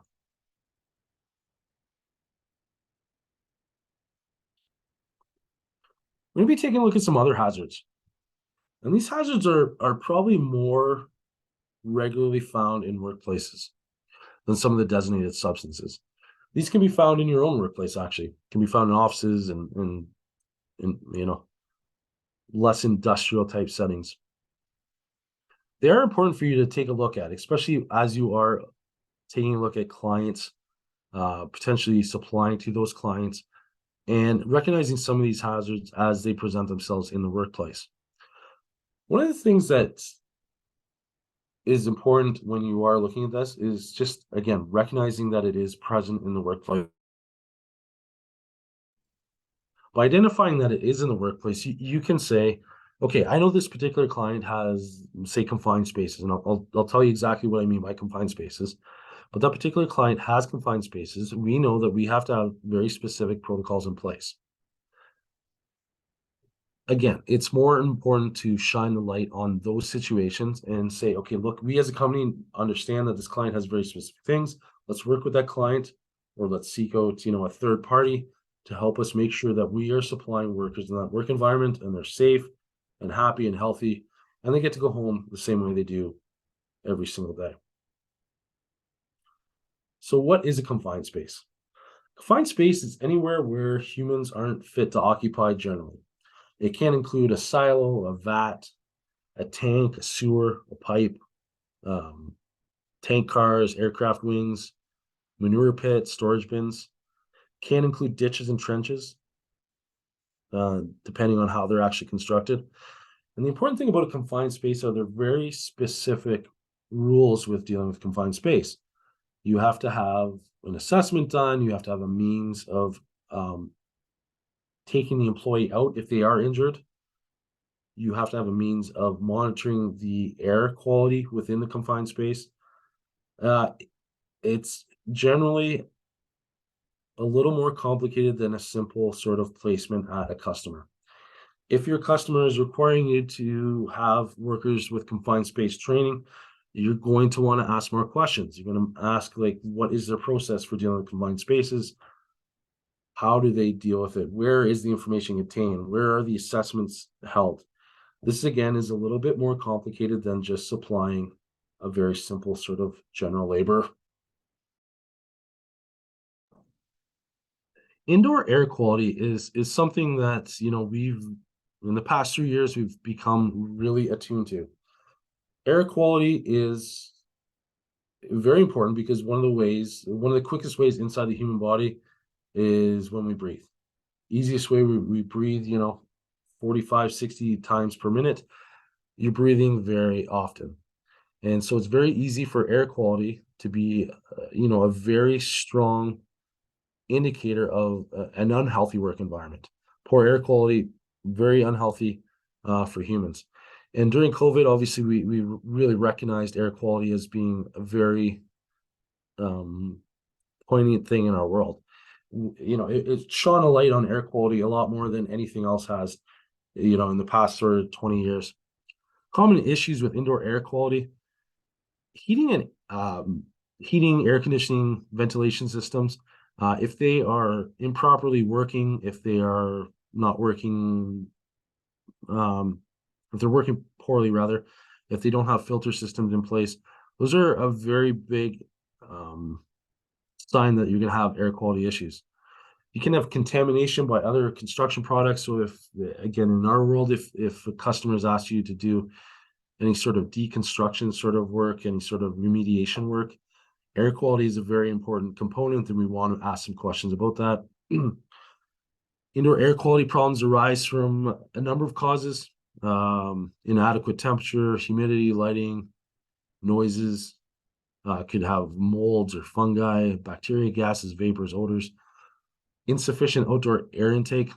And like I said, there's a lot of opportunities, or a lot of risk factors, I guess, with air quality. And it's truly something that we want to be concerned with regards to our staff, our employees, our associates, so forth, anyone that we have working within our companies. Lasers are another hazard. Lasers are used in a number of industries. They're used for burning. They're used for actually, scanning things, like at a grocery store. They can be used for health effects. And, we are using them in a multitude of work environments. Some of the hazards with lasers include eye and skin burns due to the laser shining on a person's body. There could be other substances released from using the laser equipment, such as anything burning, fumes emitted from the materials exposed to the laser beams, laser plumes from surgical procedures. All those things, once they're aerated, come up in the air, and then again, you have an air quality issue. Scents and temperature. Scents are something that, it's becoming more and more poignant, where people have, quote unquote, not quote unquote, but they have allergies or susceptibilities to scents in their environment. And some people, it could be relatively minor, it could be self-diagnosed, or it could be very serious, where they do have a diagnosis from a doctor. And certain scents can cause people to have physiological issues, whether it's headaches, whether it's nausea, whether it's, something worse. And it's something that we do have to be very concerned with. The effects, again, they can include headaches, dizziness, nausea, um, and they can come from any number of areas. They can come from people, from people's hygiene, whatever products they're using, but it can also come from things like cleaners or air fresheners in the work environment. And it's truly something that when you do have someone that has a scent issue, it's something you do have to look at from a health and safety perspective. Temperature is something that is interesting in terms of what is required from it. There is no requirement for a high temperature. So the legislation doesn't look at, anything over 23 degrees Celsius, you have to do X, Y, and Z.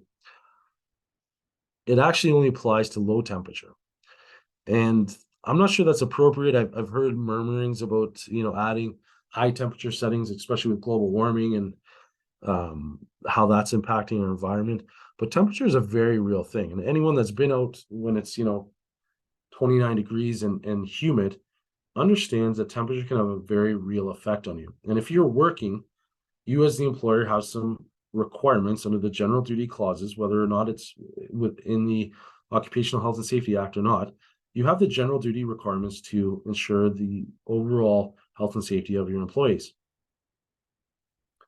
In very hot environments, the most serious concern is heat stroke. And that's a very serious thing. You're basically cooking the person inside. You have to have measures in place to ensure that people don't get to the point where they are getting heat stroke. In a cold environment, we have issues. We're in Canada. It does get cold outside. So if you have employees working outside, you need to make sure that you're protecting them from the potential hazards of hyperthermia, frostbite, um, and those sort of things where the environment is causing the person harm. One of the classic examples for our industry is where you have forklift drivers and they're coming in and out of work environments. You need to make sure that the customer has some sort of program in place. So if they're spending a lot of time within a refrigerated area or a freezer type area, you need to make sure that they have jackets or the ability to get jackets or the ability to not be in that environment for too long. So maybe they're only in for 5 minutes and out for 10. You want to make sure those questions are asked. You want to make sure that the hazards are protected for your employees, whether temporary or not. The Occupational Health and Safety Act doesn't care. Weather or ventilation. We kind of talked about ventilation under indoor air quality, but it's a mechanical system in a building that brings in fresh outdoor air and removes contaminated indoor air. Ventilation is important to remove fumes, dust, and vapors. So if you're in more of a manufacturing environment, ventilation is a key health and safety concern. If you're in a more less aggressive area, it is still a concern for employees because you do need access to fresh air, especially if it is an enclosed sort of work area. And you need that in order to provide a health and safety work environment. We'll get into violence a little bit more in the next couple slides. So I won't dwell on violence, but we'll definitely cover that matter. Working alone is a hazard that is, it is a component of the work environment. There are people that work alone and they work alone all the time. It doesn't necessarily mean that they are in a hazardous position, or it could mean they're in a much more hazardous position than someone when they are working with team members. So it's the other circumstances that are present in terms of working alone. So it could be a high or low risk area, and that would be dependent on the location, the type of work, interaction with the public, whether it's an emergency sort of area. It could be in what they're dealing with. Is it cash, or do they have access to high value items? Those sort of things make working alone more specific. Some provinces have very specific working alone regulations or within their legislation. So you have to be aware of it. You have to be aware that working alone could require certain controls in the workplace. And those controls could be easy as just having someone check in. Potentially having the best example I think for working alone is gas stations. So gas stations are an area where generally a lot of times after a set time at night, say 10 o'clock at night or whatever it may be, the employee is working alone. Now, again, that doesn't necessarily mean it's a hazardous work environment, but once you start looking at the other factors, you start seeing that, okay, that is a bit more hazardous than just working inside an office by yourself. You have a person that's dealing with cash, they have high value items, whether it's lottery tickets or confectionery items or the gas itself. They're dealing with members of the public. They are dealing with people who could have potentially mental issues or challenges, so forth. And when you take a look at when you take a look at that person working alone, a lot of times what you're going to need is to have some sort of hazard control process in place for dealing with those hazards. Again, dealing with cash, being alone, um, high value items, dealing with the public. All those items make that a little bit more hazardous than just generally working alone.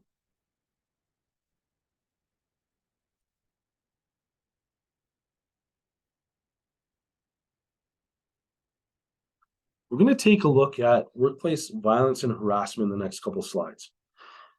And this has obviously been omnipresent throughout all of human history. Harassment and violence in the workplace has been a component of it. More recently, we as humans have progressed and we've taken a look at it and said, okay, harassment and violence in the workplace is unacceptable. And we've enacted laws in most provinces at this point have very specific violence and harassment laws. Here in Ontario, workplace harassment has a very specific definition. It's engaging in a course of vexatious comment or conduct against a worker in a workplace that is known or ought reasonably to be known to be unwelcome or workplace sexual harassment. And it was about 10 years ago, I believe, with Bill 132, and it introduced new sexual violence and harassment legislation. And it was a welcome change. It was a welcome change because it identified what was unacceptable within the workplace. Workplace harassment can involve a number of different things. It can involve unwelcome words, unwelcome actions that are known or should be known to be offensive, could be embarrassing or humiliating or demeaning to a worker or a group of workers in a workplace. It can also include behavior that intimidates, isolates, or even discriminates against the targeted individual. Workplace harassment can include making remarks, can include jokes or innuendos that demean, ridicule, intimidate, or offend, displaying or circulating offensive pictures or materials in print or electronic form. It can include bullying, repeated offensive or intimidating phone calls or emails, or workplace sexual harassment. What isn't workplace harassment? And this is a very important one. And you're going to find as you progress, as you know, if you have any history in the workplace, people will come to you and say they're being harassed. A lot of times you have to take a look at that and say, is this person being harassed? And an important distinguisher is knowing what isn't workplace harassment. What isn't workplace harassment is a reasonable action taken by an employer or supervisor relating to the management and direction of workers or the workplace. Reasonable management actions would be part of a manager's or supervisor's normal work function and could include changes in work assignment, scheduling, job assessment, evaluation, workplace inspections, implementation of health and safety measures, and disciplinary action. What does that mean? So supervisor is allowed to be a supervisor. You're allowed to make sure you are doing your job, that you're operating within company rules, regulations, that you're performing at a pace that is suitable to the company. The supervisor is allowed to tell you that you are not meeting those standards. That is not workplace harassment. However, if the actions are not exercised reasonably and fairly, they may constitute workplace harassment. For example, if a worker is not scheduled for shifts solely because of his or her sexual orientation, This would likely be sexual harassment. Differences of opinion or minor disagreements between coworkers would also not generally be considered workplace harassment.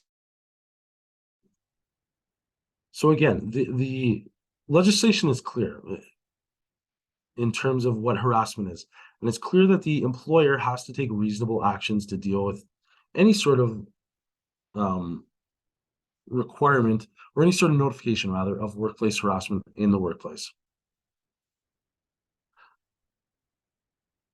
Workplace sexual harassment has its own carved out area, and it includes engaging in a course of vexatious comment or conduct against a worker in a workplace because of sex, sexual orientation, gender identity, or gender expression, where the course or comment or conduct is known or ought reasonably known to be unwelcome, or making sexual solicitation or advance where the person making the advance is in a position to confer, grant, or deny benefit or advancement to the work, and the person knows or ought reasonably to know that the solicitation or advance is unwelcome. So that's more of a power dynamic, especially with a supervisor and an underling. The legislation looks at that very unfavorably because of that power differential. Workplace sexual harassment can include a number of things. Generally, though, it can include things like asking questions, talking, or writing about sexual activities, rough or vulgar humor or language related to sexuality, sexual orientation, or gender, displaying or circulating pornography, sexual images or offensive sexual jokes in print or electronic form, leering or inappropriate staring, invading personal space, physical contact that is unnecessary or inappropriate touching, demanding hugs, dates, or sexual favors, making gender-related comments about someone's physical characteristics, mannerisms, or conformity to sex role stereotypes, verbally abusing, threatening, or taunting someone based on sexual orientation, or threatening to penalize or otherwise punish a worker if they refuse a sexual advance.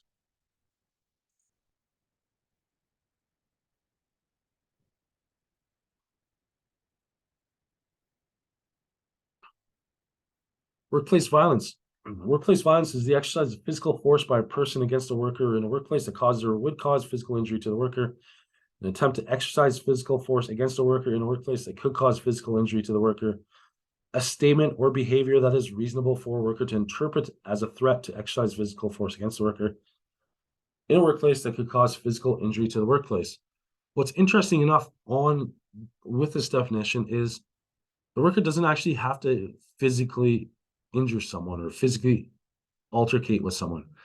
The words themselves are enough to be deemed as workplace violence. And as employers, you need to understand that differentiation. And it doesn't necessarily have to be, someone punched another person. The threat of punching another person is deemed to be violence in the workplace. As the employer, you're going to have to take a look at, was that violence? Was it warranted? Was it, you do have to investigate the issue. It could be that is an offense that is ready to terminate a person based on the severity of it, or it could be something else. But it is important that when you do have that situation, whether you're capable of doing the investigation or you have to put that to a third party, that you're actually taking a look at that. So what is workplace violence? It could include a number of things. So it could include verbally threatening to attack a worker, as we just discussed. It could mean leaving threatening notes, sending threatening emails to a workplace. It could be simply shaking a fist in a worker's face, wielding a weapon at work, hitting or trying to hit a worker, throwing an object at a worker. You don't necessarily have to make contact with the worker, though. That's an important distinction. Just simply throwing an object in the vicinity of a worker can be deemed workplace violence. Sexual violence against a worker, kicking an object the worker is standing on, such as a ladder, or trying to run down a worker using a vehicle or equipment such as a forklift. The important thing to know is violence and harassment is unacceptable in the workplace. The legislation is very clear in it. One of the things we didn't discuss with workplace harassment, if you do get a a complaint of harassment, you do have to investigate the issue in Ontario. The laws have been amended where you do have to provide an investigation into the issue, as well as notifying the complainant of what has occurred. So whether no action has occurred, whether retraining has occurred to the person, or whether there was, some sort of disciplinary offense. You can't just simply wash it under the rug.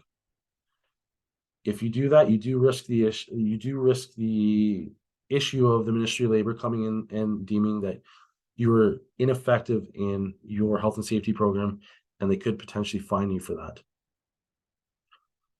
So we'll leave violence and harassment at that. It is obviously a very large and very poignant sort of issue in the workplace now. Importantly so, thankfully so, because it's simply, again, to my eyes, simply it's unacceptable that someone has to come to work and be subjected to violence or harassment in the workplace. And it's important for us as third-party providers of labor to making sure that our associates aren't subjected to the same. And if we do get complaints from the associates, especially when it comes to harassment in the workplace, that we are doing something, again, investigating and providing the necessary sort of notifications. It does get more complicated in third party. Obviously, when you do have a violence or harassment, does not mean you just simply look the other way. You do have to do something about it. And it could mean, again, it could mean seeking outside parties. It could be means getting a lawyer involved to advise you on how to deal with particularly egregious sort of issue. So moving on to the next hazard, hazardous sound levels.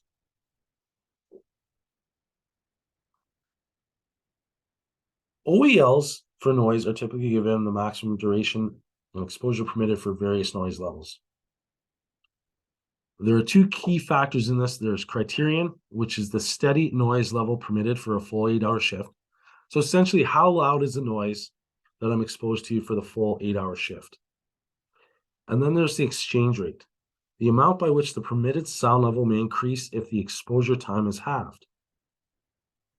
So that means I would be able to be exposed to a louder sound if I'm exposed for a less amount of time. Those are two key components of what OELs are, occupational exposure limits. Each jurisdiction will have very specific limits set out. Generally, at least in Ontario, the OELs, the max criterion level is 85 decibels for an 8-hour shift.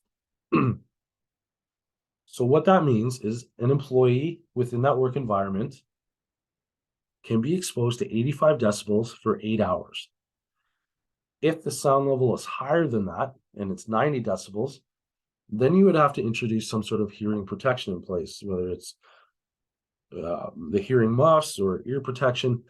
You want to bring that level back down to under 85 decibels. And that's what hearing protection does. It actually muffles the sound, it lessens the sound, so the total amount of sound being exposed to is less than what the actual sound is on the outside. For example, in Ontario, 15 minutes is allowed if the sound level goes up to 105 decibels. So you'd be allowed to be exposed to noise that's louder for a short period of time. Again, if it's a very loud work environment and it's over 85 decibels, in our environment, we want to make sure that the client has a program in place for hearing protection, for some sort of mechanism, whether it's not being exposed all the time, so rotating in or out, or having actual hearing protection in place. It's important to understand, especially as we do have a more aging workforce, you're going to have more exposure to this.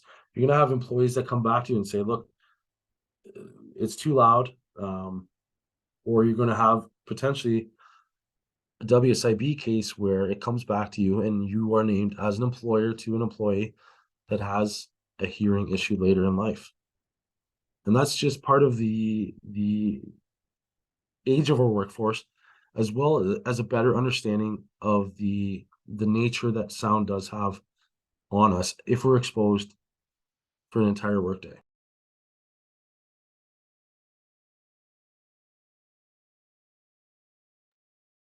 We're going to kind of switch gears and start taking a look at first aid requirements. So we're kind of out of the hazard area. We're taking a look at what the first aid requirements are currently. And we're going to be looking at this this is almost entirely from an Ontario perspective. Please understand, if you are in a different province, the specifics of first aid will be slightly different, whether it's the amount of Band-Aids required in the first aid kit, whether it's the specific naming of the first aid training. It will be different depending on the provinces. The provinces are looking to align this, thankfully so, because anyone that operates in multi-provinces within Canada understands it's a nightmare, especially if you're trying to get first aid kits or get training associated with it. It's all different. It makes it a really hard to manage system. But for now, right now in Ontario, we're going to take a look at what Regulation 1101, which is a WSIB regulation, requires of us for first aid as employers in Ontario. So what this means is employers and customers must provide the following in the workplace with regards to first aid. They must have first aid equipment and services. It needs to be inspected quarterly. Must have first aid stations that are easily accessible and near a worker who has a valid first aid certificate from WCIB. Makes no sense to have a first aid station if it takes you 15 minutes to walk to go get it. You have to have a notice board displaying the first aid poster, first aid certificate, the valid first aid certificates of qualified trained people on duty, get inspection cards, and there must be detailed records of incidents and first aid treatment given. When you are doing a site inspection of your clients, it's a great opportunity to take a look and see, do they have this in place? Do they have a first aid station? Do they have first aid people trained? Are those people up on the poster? Will your temporary staff, when they go in there, know where the first aid place is? All those are very important questions as you're dealing with a brand new customer. You want to make sure that the customer is aligned with you and the safety regulations in the province to make sure that they're dealing with a safe work environment. For workplaces with 6 or more, again, I'm going to preface this that this is Ontario specific in terms of numbers. If there's 6 or more on any standard shift, a standard first aid certificate is required. First aid stations under the care of worker with a valid first aid certificate at all times when work is in progress. So again, you have to have a trained first aid person, and they have to be in the vicinity of the workstation. Should be a 2-minute walk, so that's more, a subjective sort of, should be close to where the work is being performed and where the first aid trained person is. And CPR is a mandatory module as part of the first aid training program. I'm going to switch gears and look at OSHA and critical injuries. Critical injury is a definition in Ontario. Most provinces do have a very similar sort of requirement. This is a very specific to Ontario designation. I'm just pointing this out if you are from a different province. This is an Ontario designated sort of idea. Critical injury is defined as an injury. It doesn't mean it's not important. It just means that this is subject to Ontario. Critical injury is defined as an injury that is serious in nature and does the following. Places a life in jeopardy, produces unconsciousness, results in substantial loss of blood, involves the fracture of a leg or arm, but not a finger or toe, involves the amputation of a leg or arm, hand or foot, but not a finger or toe, consists of burns to a major portion of the body, causes loss of sight in an eye. So quick question, when do you report a critical injury? Oops.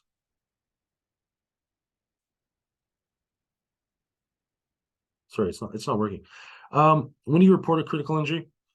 When a critical injury occurs, the employer must notify the Ministry of Labor immediately by telephone or contact a member of the Joint Health and Safety.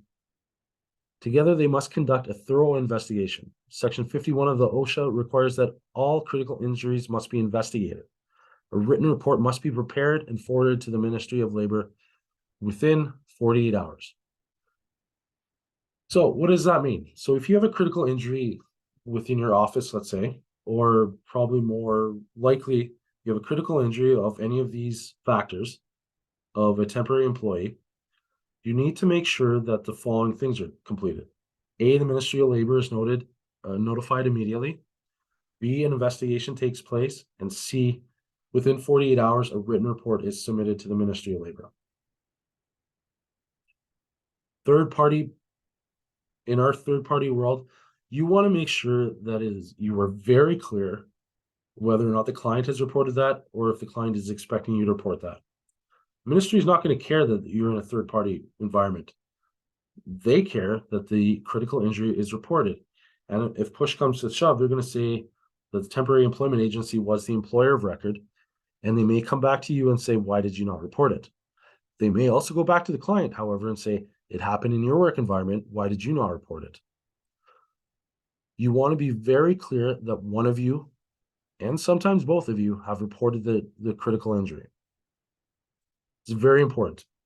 Just remember those things when you do have any of these things. Again, life in jeopardy, unconsciousness, substantial loss of blood. What that means is obviously subjective. Is it 500 milliliters of blood? Is it 1 liter of blood? They don't go into details. You do have to make that decision at the time when it has occurred. Again, you probably want to be working in concert with the client as well. Fracture of leg or arm, but not finger or toe. The ministry has provided different guidelines lately on that. You do want to make sure that you're kept abreast on it, what the expectation is. But again, once you're aware of a critical injury, the clock starts ticking. Got to notify them, got to do an investigation, got to report it within 48 hours. So we're going to take a look at this. I think this is the final scenario. And we're going to look at it from the perspective of we as a temporary employment agency, and it's our employee and how we deal with this scenario. So we're dealing with a new client. They place an order for a general labor. It's for a final assembly line that wraps and boxes cans of cat food. They will then lift the new package and put it on a skid. Another worker will use a forklift to pick up the skid when it is full. The customer tells you that they run a very safe operation and have won health and safety awards. Training will be provided around their safety procedures, safety boots are required, and gloves will be provided. After the second week, the employee placed at the assignment tells you that they will not return. When you ask them why, they tell you that the equipment that is used to put plastic wrap on the case of food is blocked, and they want you to push the product through with your hand using more force. They've asked that in the absence of the forklift driver, you operate the forklift and move the skids to a designated area. You refused, but the supervisor said everyone does it. Lastly, they burn themselves while packaging, and the supervisor told you to be more careful. You do not feel safe, and the supervisor intimidates you. So let's take a look at this from our perspective. I have a couple scenario questions coming up, but based on that scenario. So true or false? You and the customer can discipline your employee for refusing to work. Is that true or false? Please record it in the settings and we'll discuss in a moment.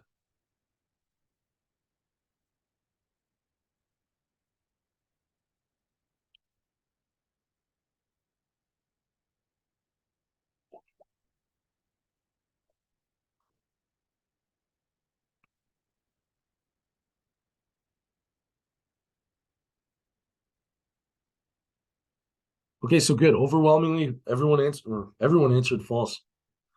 Absolutely. The answer is false. No. You or the customer are prohibited from penalizing, dismissing, disciplining, suspending, or threatening to do any of these things to a worker who has refused to work. Ultimately, they are following the regulations of the Occupational Health and Safety Act. If you remember from the beginning of the course today, we discussed about the 3 basic rights. One of the basic rights is the right to refuse work. That's a basic right. So the employee themselves are just acting on their basic right to refuse unsafe work. In this scenario, they view that work as unsafe and they have taken upon their right to refuse such work. What is the right to refuse work? So an employee can refuse work at any time for the following reasons. The physical condition of the workplace or workstation is likely to endanger your employee. Machine, equipment, or tools that the worker is using, or the physical condition of the workplace is likely to endanger your employee or another worker. Or lastly, workplace violence is present, is likely to endanger your employee. So again, it doesn't necessarily have to be your employee that is likely to be injured. It could be a coworker, or it could be the presence of workplace violence. All of those are within the right of the employee to refuse work. How can you ensure and support your workers when they uncover a safe work environment? That's it. That's a question that, especially you're sending employees to different work environments. Your client A may have very specific rules associated with this. Client B may have very different rules. The important thing is to train your associates or employees or whatever your business calls them. Make sure that they understand their basic rights. Make sure that they've underwent mandatory training. And lastly, ensure that you've inspected the worksite. Make sure that the customer understands what the right to refuse work actually is, what it entails, and that employees actually have a right to refuse unsafe work. Going back to the scenario we were just discussing about the cans, the employee will not be paid while refusing to work. True or false? So again, the employee will not be paid while they're refusing to work. Please record your answer and we'll discuss.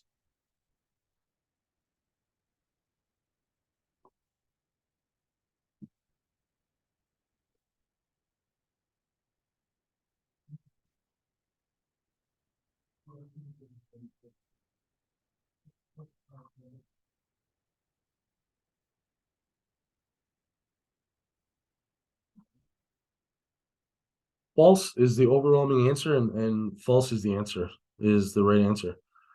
An employee will be paid during the first stage of a work refusal. During the second stage, the employee may be asked to perform other work, either at the customer site or another customer site. Second stage work refusals will be handled on a case-by-case basis. What does that mean? We're going to look through that in the next slide. Again, I want to reference that this is the Ontario specific stages of work refusal.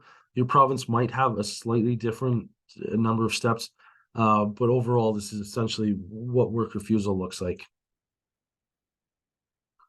What is stage one? The worker must stop working immediately and inform their direct supervisor. So the employee, let's say it's a ladder and they're working with the ladder, they'd have to go to the supervisor and say, this ladder has a broken rung. I don't want to use it. Please deal with this. The supervisor must investigate the situation in the presence of either another worker, joint health and safety rep, or health and safety rep. The worker should remain close to site while the investigation is being conducted. That means they're not to be sent home. Upon resolution, the worker must report the incident in the branch within 24 hours and continue with regular work, and the branch representative must report the work refusal to the safety department. What that means is if the supervisor is able to, say, fix the ladder or provide the employee with a new ladder, let's say, the employee has no further right to refuse work. The situation that they've identified as unsafe has been rectified, and they would go back to work. They would have received no loss of pay. They weren't sent home for the day, and the situation was handled. The employee needs to be within the area, so they must remain in a safe place near the workstation until the investigation is completed. This is known as the first stage of a work refusal. This could be, it could be a lunch area. It could be a work site close by, let's say, the line that they're working on. But again, they're not to be sent home or dismissed otherwise. Many times, the situation is rectified at this stage. They either fix the situation or alternatively, they can't find another worker to do that specific job. So just because work is unsafe for one person, so if I weigh 100 pounds, let's say, and I'm asked to lift a 90-pound bag of flour, that would be an unsafe work situation. Now, one of my coworkers who weighs 220 pounds may be able to lift that bag of 90-pound flour with no issue. All that means is they've rectified the situation. The person that is unable to lift the flour is taken out of that situation and moved to a new role or moved to something completely comparable, but otherwise the situation is rectified. If the situation cannot be rectified, it moves to what is called stage two.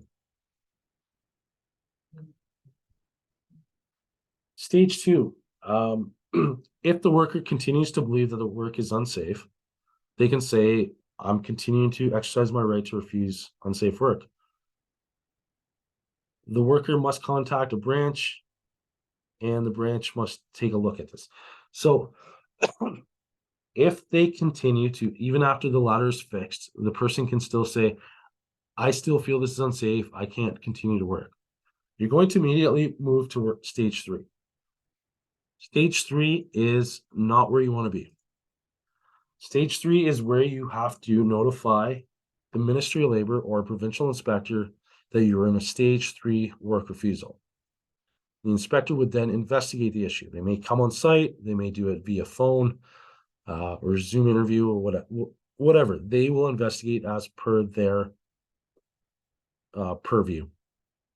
And then a decision in writing will be made whether the work is suitable, whether it's going to endanger someone, what precautions need to be handled, what matters need to be dealt with. You don't want to get to a stage three work refusal. You don't want to be inviting the Ministry of Labor into your work environment or that of your client. You do want to deal with these situations at the stage one, where it is a lot more amicable. It's a lot more, you know what, I just feel this is unsafe. Can you please fix this for me? You want to be in that work situation.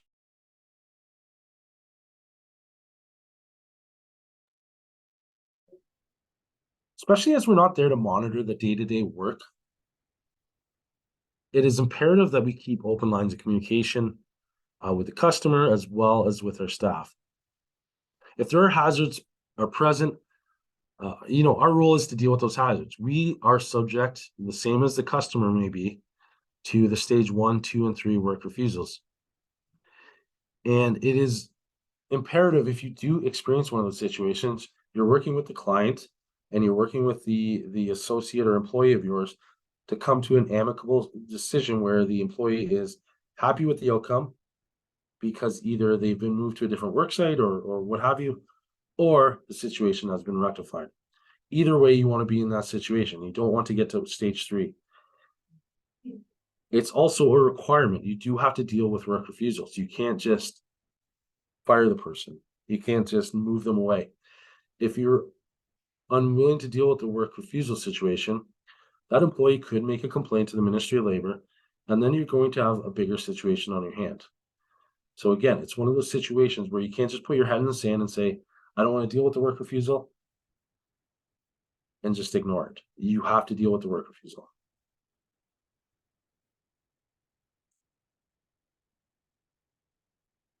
So we're moving into our last part of the program today. We're going to be looking at provincial compensation acts.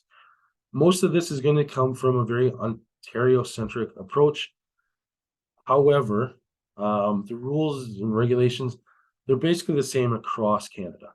The specifics of something or what it's called may be different, but the general spirit is the same across all provincial boards. And the thing is that employers, managers, supervisors, workers, and the government, we all have responsibilities when it comes to workplace health and safety. Workers still have the right to refuse unsafe work and participate in health and safety and know about the dangers in the workplace. However, we do have to understand that when there is a workplace injury or incident, there are very specific actions and responsibilities that we have as employers in the workplace. So what is the purpose of the Workplace Safety and Insurance Act? Again, that's a very Ontario-centric, it's called the Workplace Safety and Insurance Act here. It might be called something in other provinces, but they're all generally, the spirit of them are all generally the same. So what is the purpose of the Workplace Safety and Insurance Act? It's to establish an insurance plan to compensate employees who are injured or disabled due to workplace incidents. So the idea is if you are injured in the workplace, you're not going to lose your entire livelihood while you recover. It's secondary to ensure, whenever possible, the successful return to work of employees following work-related injuries or occupational illnesses. But as a very important component, there are very strict responsibilities of employers, of employees, and of healthcare professionals to return workers back to the work environment. It is slightly more complicated with temporary employment agencies because we generally do not control the work environment. However, it is still a requirement by the compensation boards to say you have a requirement to return the employee back to their pre-injury job or something very comparable. Thirdly, promote health and safety in the workplace and reduce injuries and disease. And lastly, to facilitate the return to work and recovery of workers.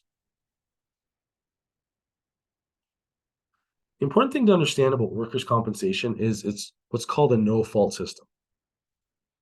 Employees will be compensated regardless of fault. So it doesn't matter whether the employee was at fault, the employer was at fault, or a third party. The compensation system will ensure that they are paid and receive health care and necessary treatment to make them whole again while they recover. Workers' compensation is one of the systems that is funded 100% by employers. So it's not part of the general tax system. It's not employees contributing to the system at all. It's actually based purely upon the wages of the employer. They will pay a specific premium to the Workers' Compensation Board in order to receive the system that we have. There are strong financial and legal implications associated with workers' compensation in our provinces. They're very similar to how the Occupational Health and Safety Act worked. You can't just say, I didn't know my responsibilities under the Workplace Safety and Insurance Act. You will be fined as an employer. It is your responsibility to know what your requirements, what your responsibilities, and what the legal repercussions of not knowing those things is. When you're taking a look at injury and loss of work, the Act ensures the employees receive support and healthcare 3 ways: by returning to work in his or her pre-injury position or other suitable work, assistance finding alternative employment if the injury prevents him or her from continuing with the current employer, and enables compensation to be paid to the worker when a worker loses earnings or becomes disabled. So again, that's sort of, you're not losing your whole livelihood while you're injured, and you're going to be supported financially and medically, so you're able to return to regular sort of work. Oops, sorry.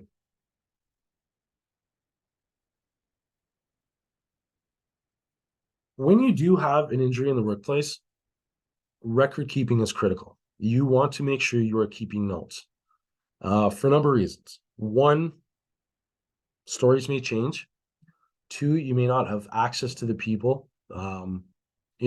As as the incident, as the timeline from the incident gets greater, you may not have access to the same people. They may not be at work. They may not remember. It's very, very important to write these things down. You want to do a proper investigation. Treat it as if you were a police officer and you're investigating a crime. Not that it's a crime to get injured, but you want to take the same sort of process. You want to find out what happened. What's the date and time of occurrence? Any witnesses that happened? What was the nature of the injury? What was the location? What was the details of any first aid given? What are the sort of, the who, what, where, when, and whys. You want to get that information and investigate it from that perspective. You want to understand all those details because, again, stories can change later or the situation could get more complicated. It could start as a minor injury, but then progress to a more major injury. Your record keeping is what's going to save you as a company later. You can't just say, well, I talked to him and he said he was fine. That's not going to pass unless you can prove what happened. And usually you can prove things via in writing or emails or reports or investigations. Those are actual pieces of evidence that you can use to prove what you've done. One of the things I remember being taught by one of my teachers a long, long time ago is he told me, he goes, in an investigation, if it's not documented, it didn't happen. So that's kind of what I was just saying. Unless it's written down, unless it's on, some sort of hard copy, unless it's there, it didn't happen in terms of being a proper investigation. And when the Workers' Compensation Board comes and asks what you, Mr. and Mrs. Employer, have done, You need to show that evidence to say, I've talked to them, this is what they've told me, this is why the story misaligns, this is where the story aligns, and to have that evidence in front of you.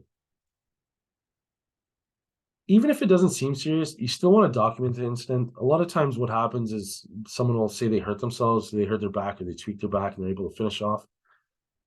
We're human. You go to bed, you wake up the next day, you're a lot sore, and now all of a sudden you have an actual injury. Important to document all of it. We have a multiple choice coming up. When there is a critical injury in the workplace, the manager is required to report the injury within 24 to 36 hours, 3 days to workers' compensation, immediately to the Ministry of Labor, 2 days with a written report to the Ministry of Labor, all of the above, or B, C, and D only. Please record your answer and we'll discuss it in a moment.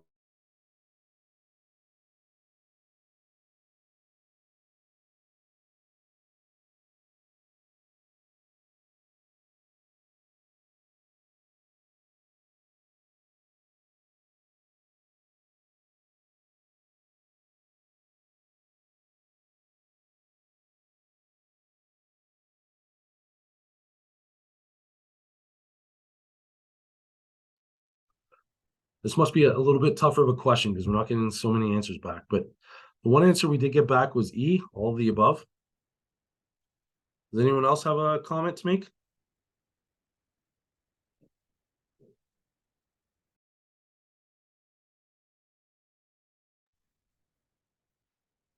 Okay. So E's pretty good. A better answer is F, though. And the reason I say that is A is not a requirement of critical injuries. You do not have to report the injury to your safety group. You have to report it to the Ministry of Labor. So that kind of knocks out question or answer E. So no, the best answer is F. You need to report it 3 days to workers' compensation. And if you're in Ontario, they've recently changed that, and they used to be 3 days to fill the report out, 7 days to get it to the board. It's now 3 days to get it to the board. You got to report it immediately to the Ministry of Labor, and then you have to follow up with a written report to the Ministry of Labor within 2 days.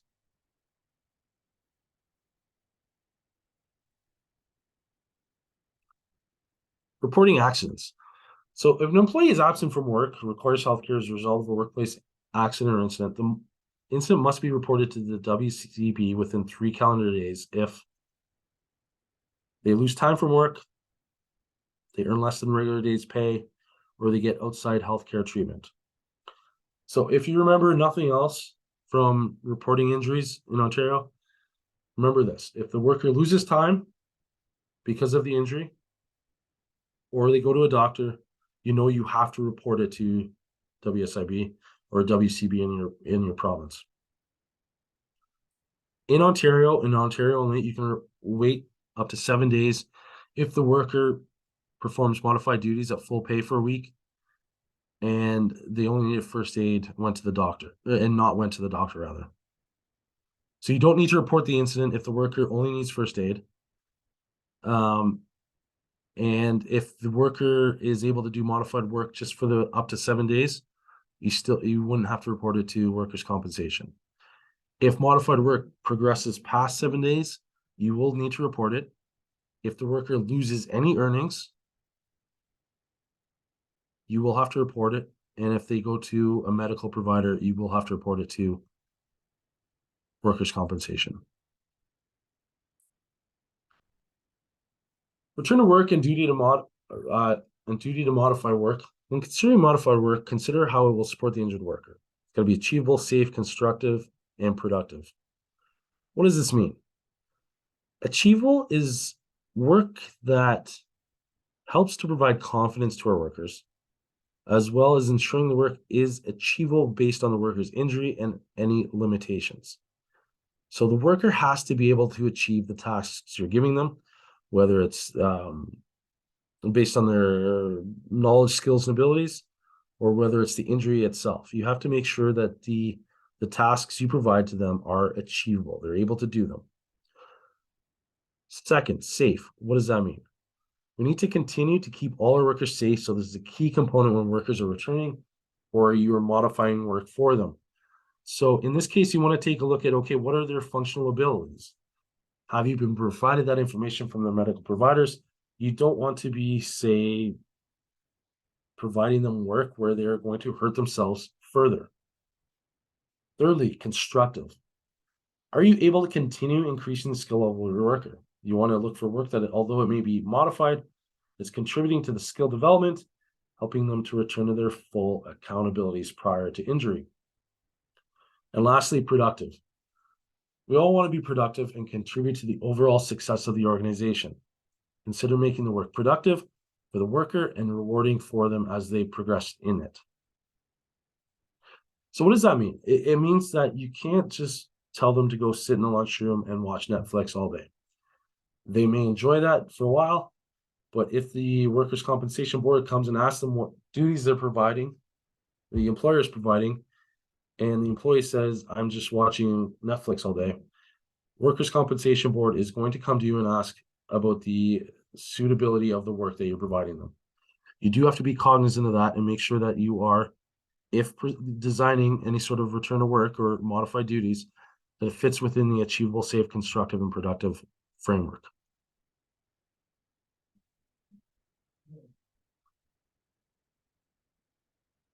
We're going to skip the Alberta part. I don't believe we have any participants from Alberta. It's very similar to, again, it's very similar to all the provinces. There's no question on the test specific to this anyways.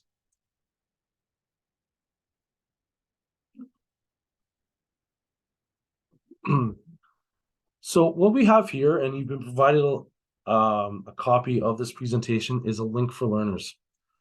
This page itself tells you every compensation board and their provincial, the provincial board rather for your province or any province you're actually working in. We have a couple of resources. The Canadian Centre for Occupational Health and Safety is a very good resource if you're looking for any sort of health and safety tips. If you're looking for, let's say you're doing SOPs for, or a job description for any sort of work, and you're trying to find out, okay, what are the safety parameters for it? The CCOHS is a great resource for you if that's part of your job, or just to notify someone within your company if they're doing the same. Ministry of Labor within your jurisdiction. With Ontario, we have combined employment and health and safety division. Quebec is the same way. The CNESST provides employment and health and safety advice, as well as there are arbiters for health and safety and employment standards. WSIB is also, again, a good resource. A lot of times the provincial, some of the other provinces have really good sort of training things. If you're looking for training, let's say on WMIS or heights or any sort of thing, BC is a great resource. Ontario has some videos and products. It's worth taking a look at some of the other provinces and seeing what they have without you trying to, reinvent the wheel when some of these provinces have already created really good education pieces. So that concludes the presentation today. We got in at 2.5 hours, which is pretty good. Obviously, we weren't able to address everything that was presented. Again, this was more a primer. I can assure you any sort of test questions you may have, we've covered today. If you have any questions, whether it's about your company or how your business operates, definitely recommend getting in touch with ACSESS. They'll be able to either help you or point you in the right direction for your particular company. That is a service they provide to their members, and take them up on it, especially if you have a question about, what's working at Heights for my, the province I'm in. Definitely ask them. They'll be able to help you out. Lastly, just thank you very much for today. I apologize for the coughing and just, again, getting over a cold. I wish you guys good luck in writing the CPC level 2. It's a great designation. We're proud supporters here at my company. And like I said, I've been doing this for a number of years. Definitely recommend the program. So good luck. Thank you, everyone, and take care. Thanks so much. Have a good day. Thank you. Thank you. Thank you.